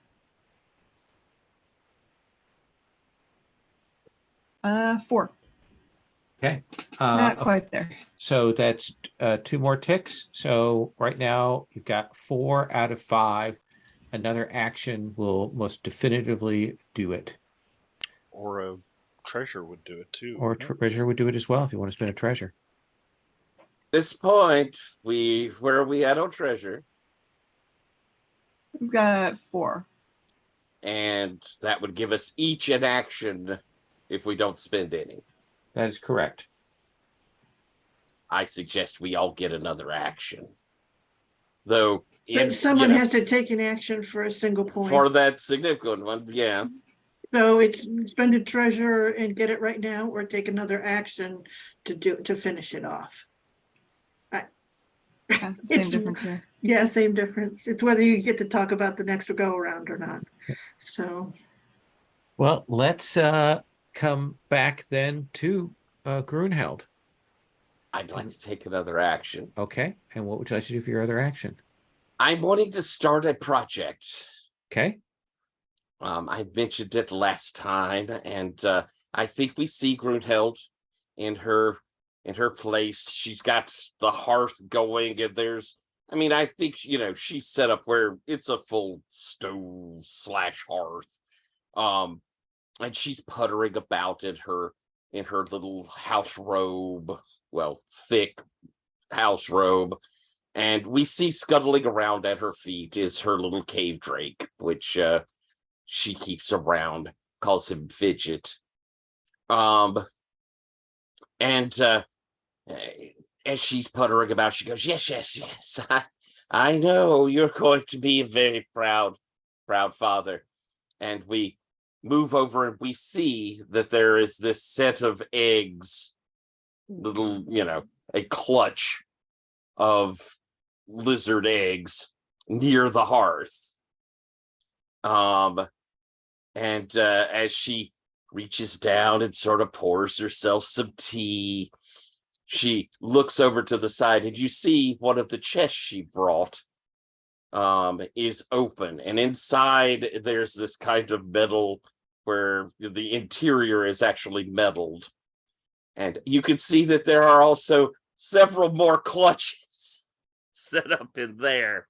Okay. And she says, I have high hopes that soon they will begin to hatch. So what I'm trying to do is give us cave drakes, or our version of cave cats, to go after those terrible squirrel rats that are stealing our things. So basically you're doing a project to eliminate a problem. Yes. Okay. So yeah, if that's your intent, if you're just using it for that, I think that that's just a 4-segment clock. Excellent. What Okay. if you're using it for extended cuteness?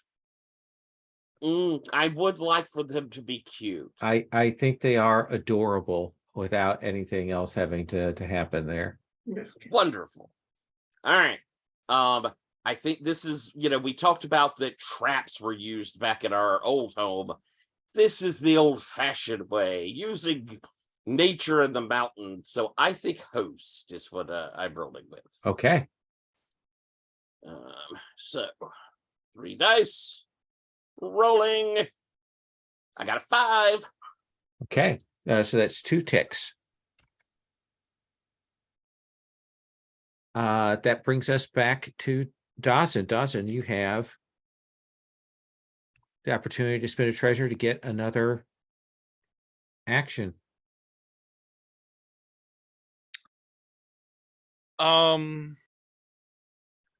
So I was thinking about my earthen effigy clay body thing. And it would make sense if it had some sort of defensive capability, especially on like very physical wounds. So could I do some sort of like long-term project to evolve the magic I use to make that to have a defensive aspect to it? What are you imagining that mechanically? Like once per year, if I was in the earthen effigy, I could ignore an injured result or something like that. So basically want another armor. Yeah, like an armor box that doesn't take up supply. Instead, it takes the stress of me moving into that clay body.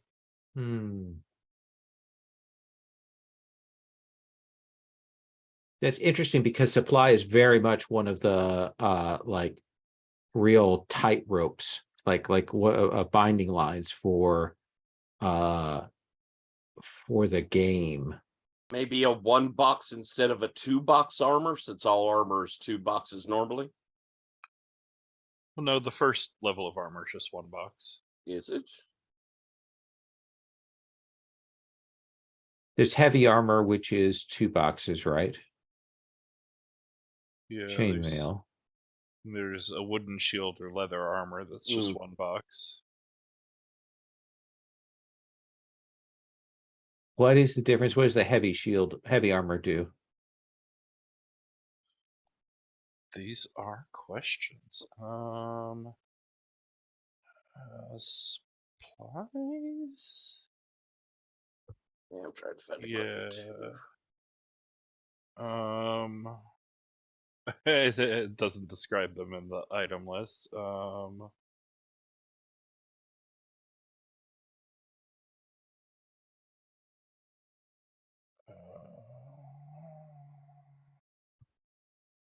Stress harm.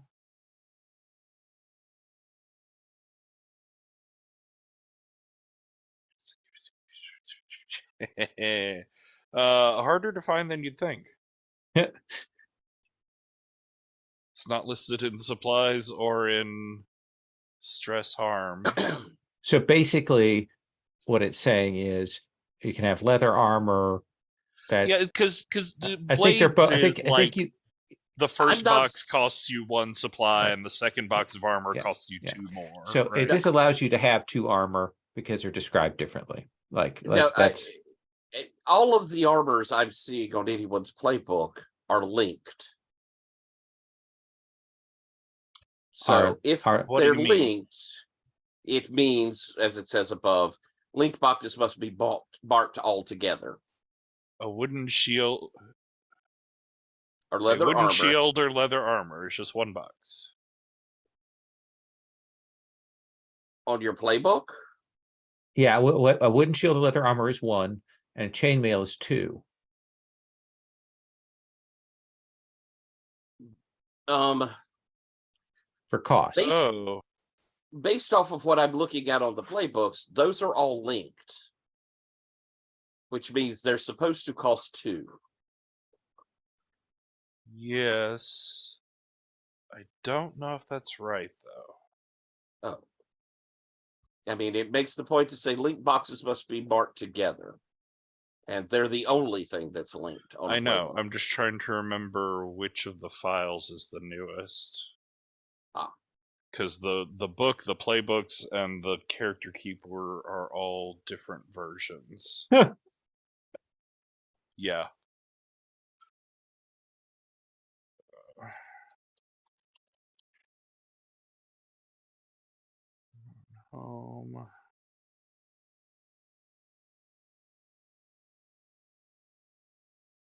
I apologize too, Patrick. I've managed to mess up your supply thing there while I was trying to figure out what was going on there.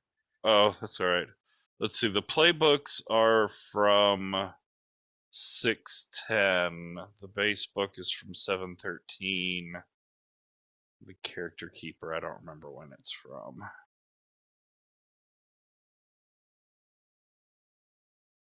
Where does he have the character keeper linked? There it is.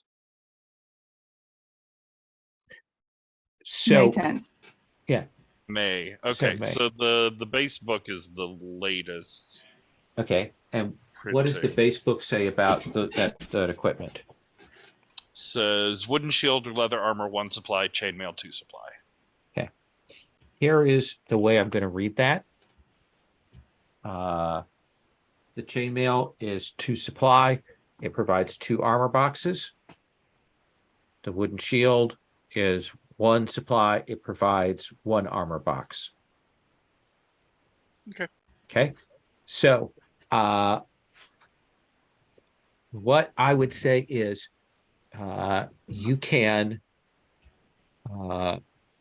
do a project, and I think this will be like a 6-tick project, I think.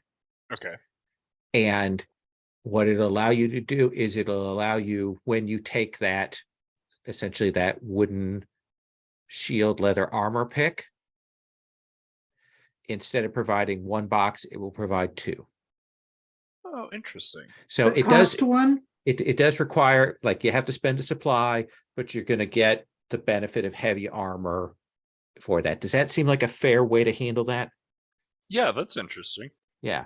And I don't think it breaks the supply cost economy there at all. So yeah, what do you want to do to work on that project? Oh,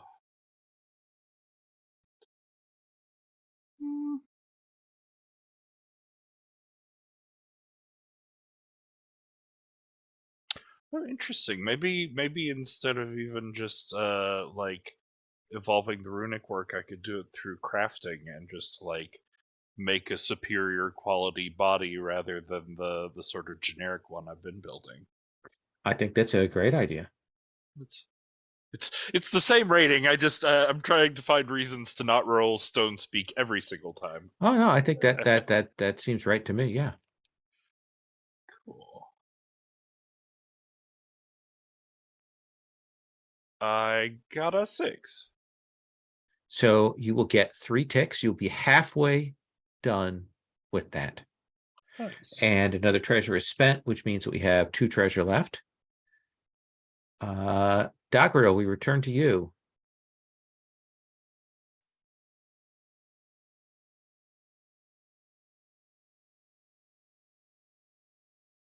Do you want to finish off the ironworks, or do you want to do something else? Well, I mean, I would like to do something more significant, but you know what? I will finish off the ironworks, and then my name's on it even more. We'll call it Dagriel's Foundation, and that's Absolutely. how it is. So suits me, and there's a treasure left, you know, in the vault. So, Absolutely. Oh, or I could wait and do another action. No, I Well, can't. this is the treasure That is that the you would be. action. This would be the Yeah, treasure that you I spend. know. It's terrible. It's yep, that's right. Okay. So let's have you roll it. Oh, I have to roll it? Yeah, you need a 6. I thought Right? 3 ticks on the clock. It's only 2 ticks on the clock right now, right?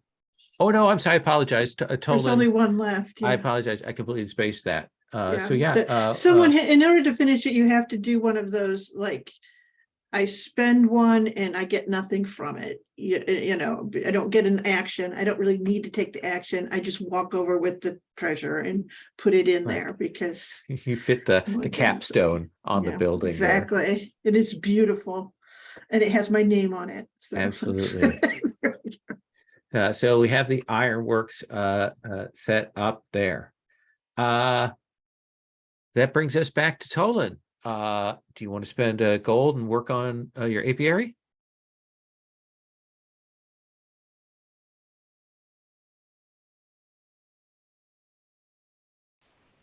It would help if I wasn't muted.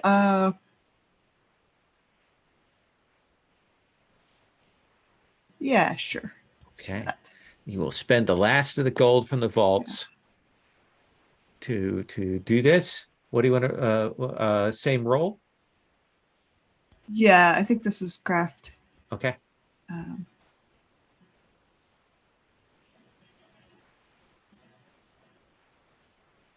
I got a 4. So that'll be 2 more ticks, Not quite there, but close. but close to there. Yep. Got one left. So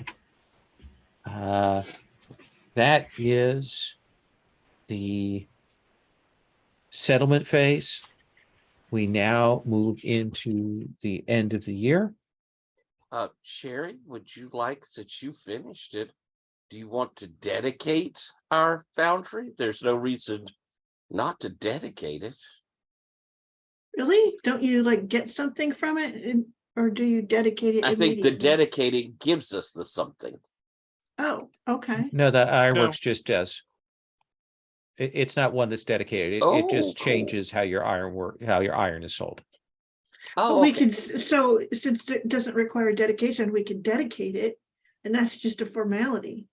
Yes. It's a reason for a Yes. party. Exactly. Absolutely. And this, yes.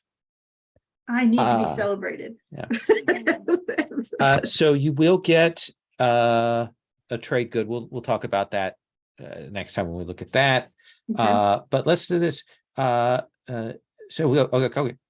Actually, this can be spent here. So the settlement is going to roll to see how well it traded with neighbors. This is a fortune roll. You can spend that good you would get for the iron to give yourself another die on this. So right now, we start. Do you wish to spend trade goods on this? Do we On your have end of the trade? year roll. This is about getting treasure potentially. Other than the iron, do we have anything? No, you don't have any buildings that produce trade goods otherwise. Okay. Well, Sherry, I think spend that iron, right? Sure, Yeah. sure. So that's for this year. You'll get another trade good in the following year. I don't think you have any big active trade deals yet. You haven't established those, but you're also not at war. You haven't cornered the market on specialty goods, but you're also like no one has cut you off or isolated you. So you're going to be rolling with 2 dice. Okay. And you don't want me to roll, do you? I mean, Well, I mean, it's your ironwork. You just finished it. That seems so cruel. all right, here we go. Humiliation follows. All right, Oh, 2d6, right? 2d6. Okay. There you go, 2 2s, because that's how I roll. So you will get 1 treasure, Mm-hmm. and we will mark the outsider's entanglement track. Yay. What does that mean? It just ticks up the little Complication? complications for outsiders.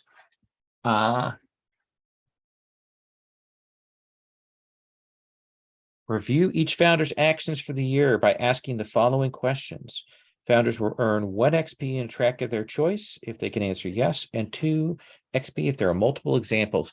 This reads both this session and the previous session. Let's start with the last question, actually.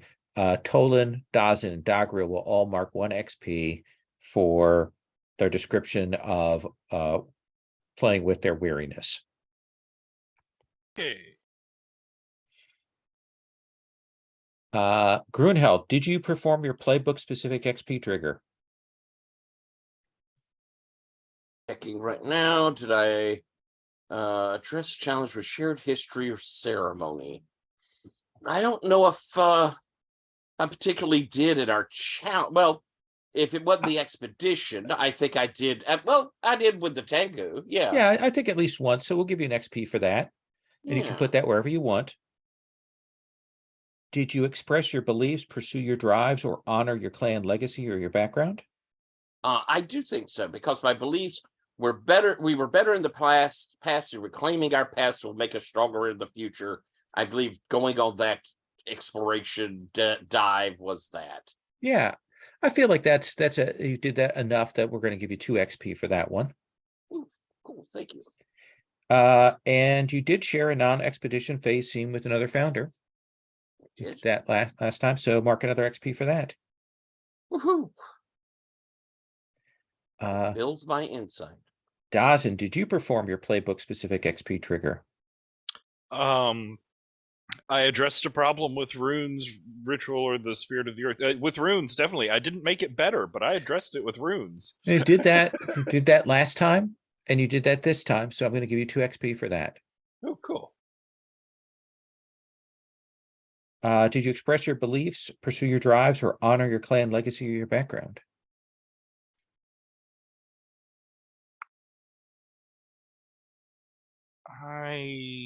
What would you say is your drive? What is your drive? Not sure. Didn't know that was a thing. I don't know as it's a thing, but like, what is your like we have those beliefs and things like what is it your character wants?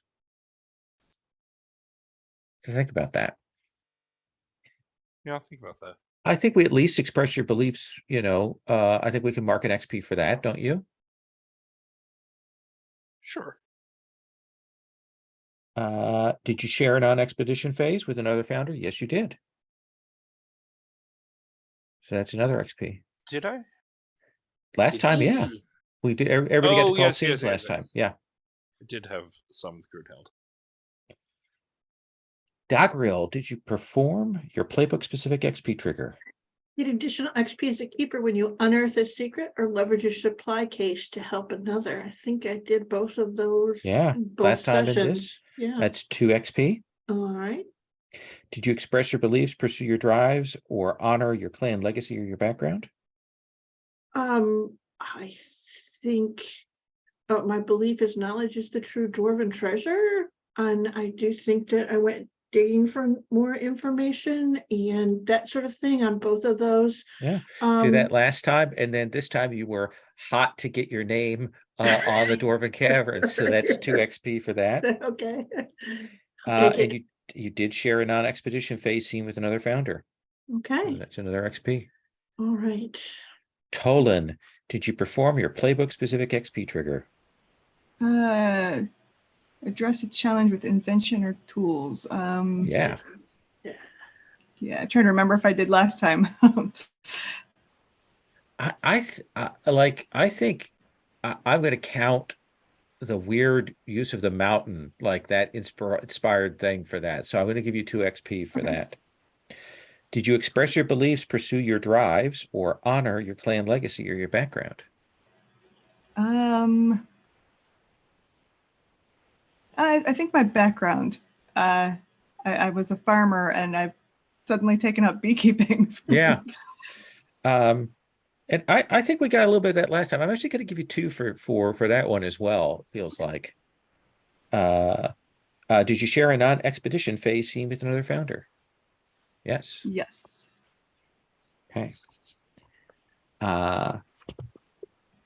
We are going to next time look at entanglements. I actually have rolled those. I've actually already rolled for the stuff. We'll get those on the table. We'll kind of do like we did last time. We'll do some scenes of beginning of the year, maybe do some researches. We'll talk about what has changed, what's on the table. get all of those pieces in there. Tell me, before we wrap, Grunheld, what is the ceremony or ritual or thing that you do with your guild to mark the end of a year? Ooh. I'm going to ask this of everybody. I think that we walk the corners, the periphery of the community, and as we go, we touch the stone area there. We form up. It's almost like hitting each spot and putting ourselves in battle array as we go. And then when we make it back, there's a big party where we drink a lot. Everyone is invited to the party after we've done our thing. And what's expected is that since we're hosting people, if you want to drink our free beer, you got to hear our old war stories. Okay. And so you get the remembrance of battles past and friends lost. Dawson, what is it you do with your guild to honor the turning of the year, or to mark, to inspire them, or to like show your leadership? What do you think that is? So I was sort of liked the way that Rylela unnecessarily approached danger last time. So I think like they've just built up a tradition in the Moray Assembly that like each year it's a different person gets to choose the spot, but they're responsible for gathering up like a couple of bottles of the really good eel wine, and they go off and choose somewhere like very high up, very precarious, very hard to get to, and they just sort of sit there and wait for the rest of the guild to make their way across, down, up. Mountains are weird spatially, but out to them to join them on their little ledge or precarious bit, where they all like wedge in, sit there, start drinking the eel wine, and like do rounds of bragging stories, trying to tell about the most interesting little nook or rock or place that they found that no one's ever seen before this year. Dawson, do you go up and do this, or in person, or do you not do it, or do you send your clay avatar to do it?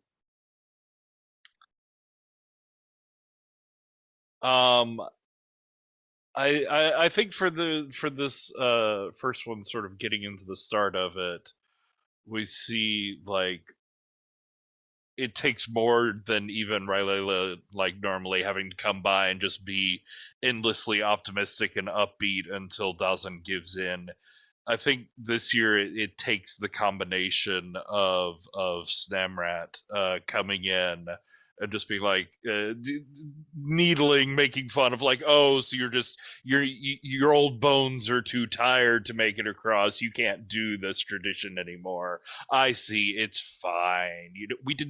You're not really a Moray anyway, so we weren't expecting much out of you. That guy's a dick. You're awful. But yeah, it takes that extra kick to get Dawson out and to join them. All right. If you're willing to do that, I'm going to reduce his clock by 1. If you go in person. If you had said no, or if you had sent the clay person, I wouldn't have done that. But because you go and do it, I will take that clock down by 1. That Dangerous imaginary questions. Clock.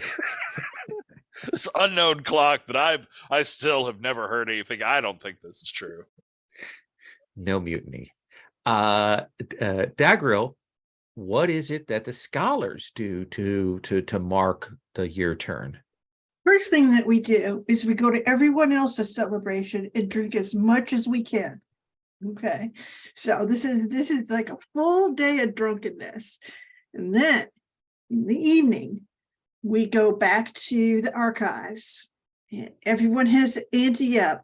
something that they've like transcribed, or like a really cool artifact or item or something with, like, essentially the studies on it and all that stuff. And we put it in the middle, and then we have an arm wrestling contest to see who wins the loot. Okay. Nice. And Tolan, what about among the laborers? How do you mark this? What do they do?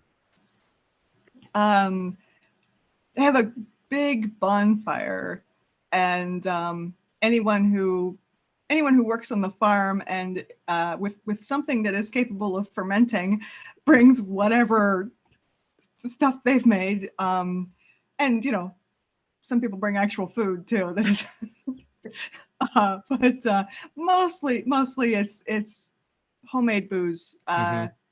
And yeah, everybody gets super drunk and tell wilder and wilder stories, and play drums and flutes badly. And at some point Aslo and a couple other people always end up dancing naked around the bonfire. Perfect.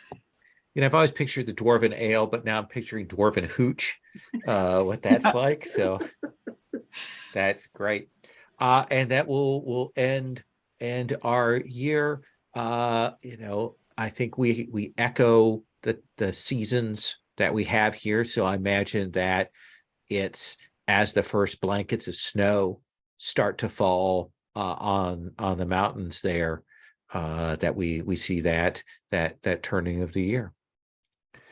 Let us do a quick stars and wishes, if you don't mind.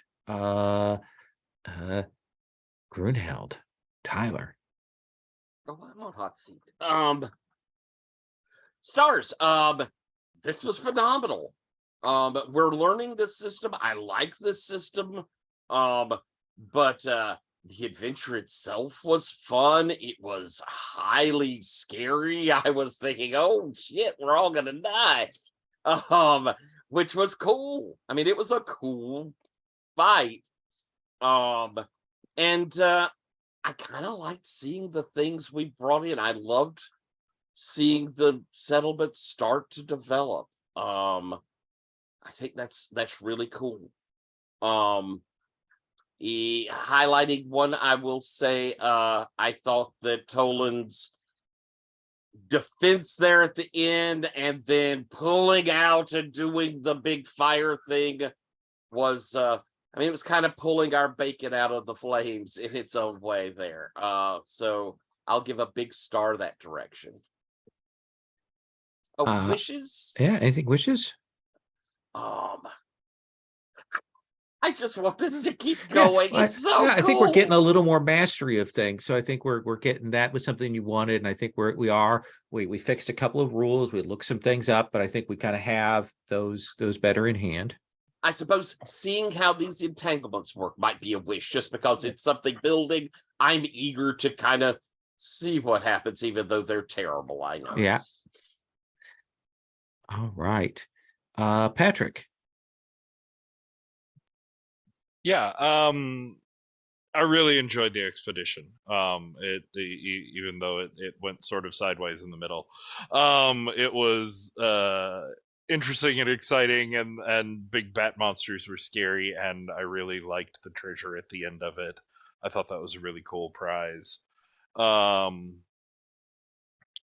I just thought the stress testing the edges of things, like how far can we push the supply, how far can we push the stress, was interesting to see. And it sucked in a way, but it also wasn't disastrous. Mm-hmm. It is a known quantity now. I think in particular throughout stuff, Sherry, I really enjoyed Dagriel. Just yes, this is my Iron Vein. This is my Iron Works. I'm gonna put my name on it. Everybody talk about me. Here's some free iron at the end of the year. Make sure to give it to your kids. It was a great little character obsession moment. It was cool to see.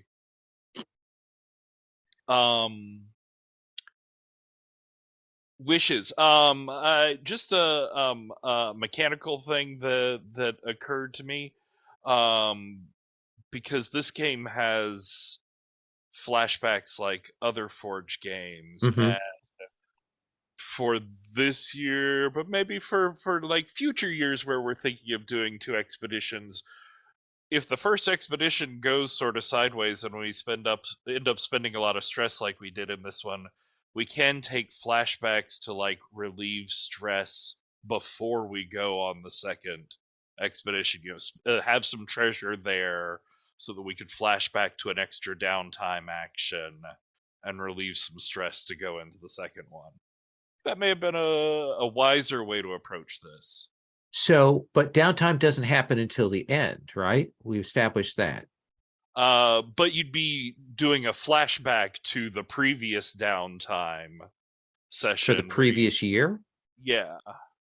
Okay. Or the thing is that you do have downtimes, they just don't count towards what's gone here. So it's a pretend downtime, I mean, that you flash back to, because you do relax between, I mean, it's a whole year.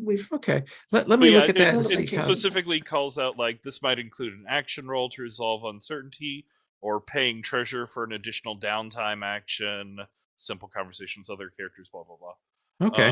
Yeah, if it says that it permits flashbacks for that and spending a treasure. Yeah, I think the treasure's a worthy role to do that in a worthy cost. And it's a flashback, so you can always impose a stress cost on it. So there may be Mhm. like a cost benefit analysis. But like I think that would have been the mechanically most perfect way to go about that. Yeah. And then we could have a little more assurance for that second expedition. Probably would only do like a stress cost if it was like a really big reach, because otherwise I do think the treasure is a pretty stiff cost. That's fair. So yeah, no, but I'm glad you brought that up. I appreciate that. And I do want to mention that like one of the things I want to do and think about is figuring out, like I did for today, other kinds of interesting creative rewards for expeditions that do new and novel things that aren't just like we're repeating mechanical stuff from the game. So Yeah, I really liked that reward. That was cool. Doggerel. I have to say that I appreciate Talon so much. He's such a quiet, steady fellow who just keeps on trucking by, and doesn't kick up any fuss and saves your goose. And I was happy for that. But it's a good character because he's just a little spacey. That's the only thing, but other than that, good solid dwarf that's, as you said, maybe more better at navigating above ground than underground than all the other dwarves. And it's like really kind of novel and saved my life. And yeah, so digging that. Patrick, it was really cool to see Dawson in his clay body and all the how that looked and how it might look and what it is you're working on. And I'm impressed, Grunheld, with your ability to lead us through the darkness. So well done. It was maybe one of the sessions that felt like all of our characters were kind of clicking on all the gears, like everything meshed, and get a better feel for our interactions. So really enjoyed that. Wishes, let's see here. Yeah, I think I am the greediest person in the whole world. I just want XP so I can have more dots so that we can actually do these second the second waves without it being so precarious. That seems fair. Absolutely. I can answer that wish right now. Everybody take an extra XP. Woo! All right. Tolan.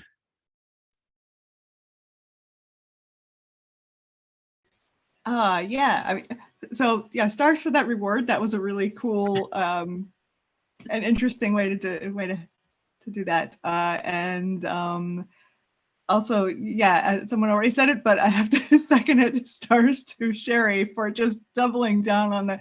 I'm gonna be selfish and then like immediately jumping into it. And yeah.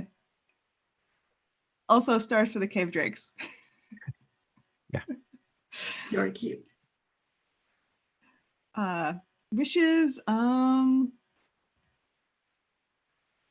don't know. I think we're actually like, yeah, we're kind of firing on all cylinders finally.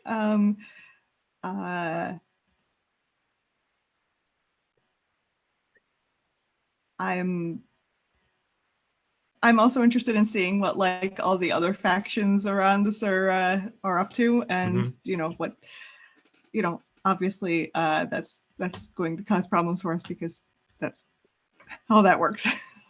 Absolutely. We'll see some of their clocks come into play. So yeah. Yeah. Anti-stars for the dice roller, Oh, as yeah. always. I'm beginning to agree with Sherry that like D10s, I'm in a Aspire game on Mondays and like we couldn't stop critting. Like it was 10, 10, 10 all the time. And today it's like 2, 2, 3.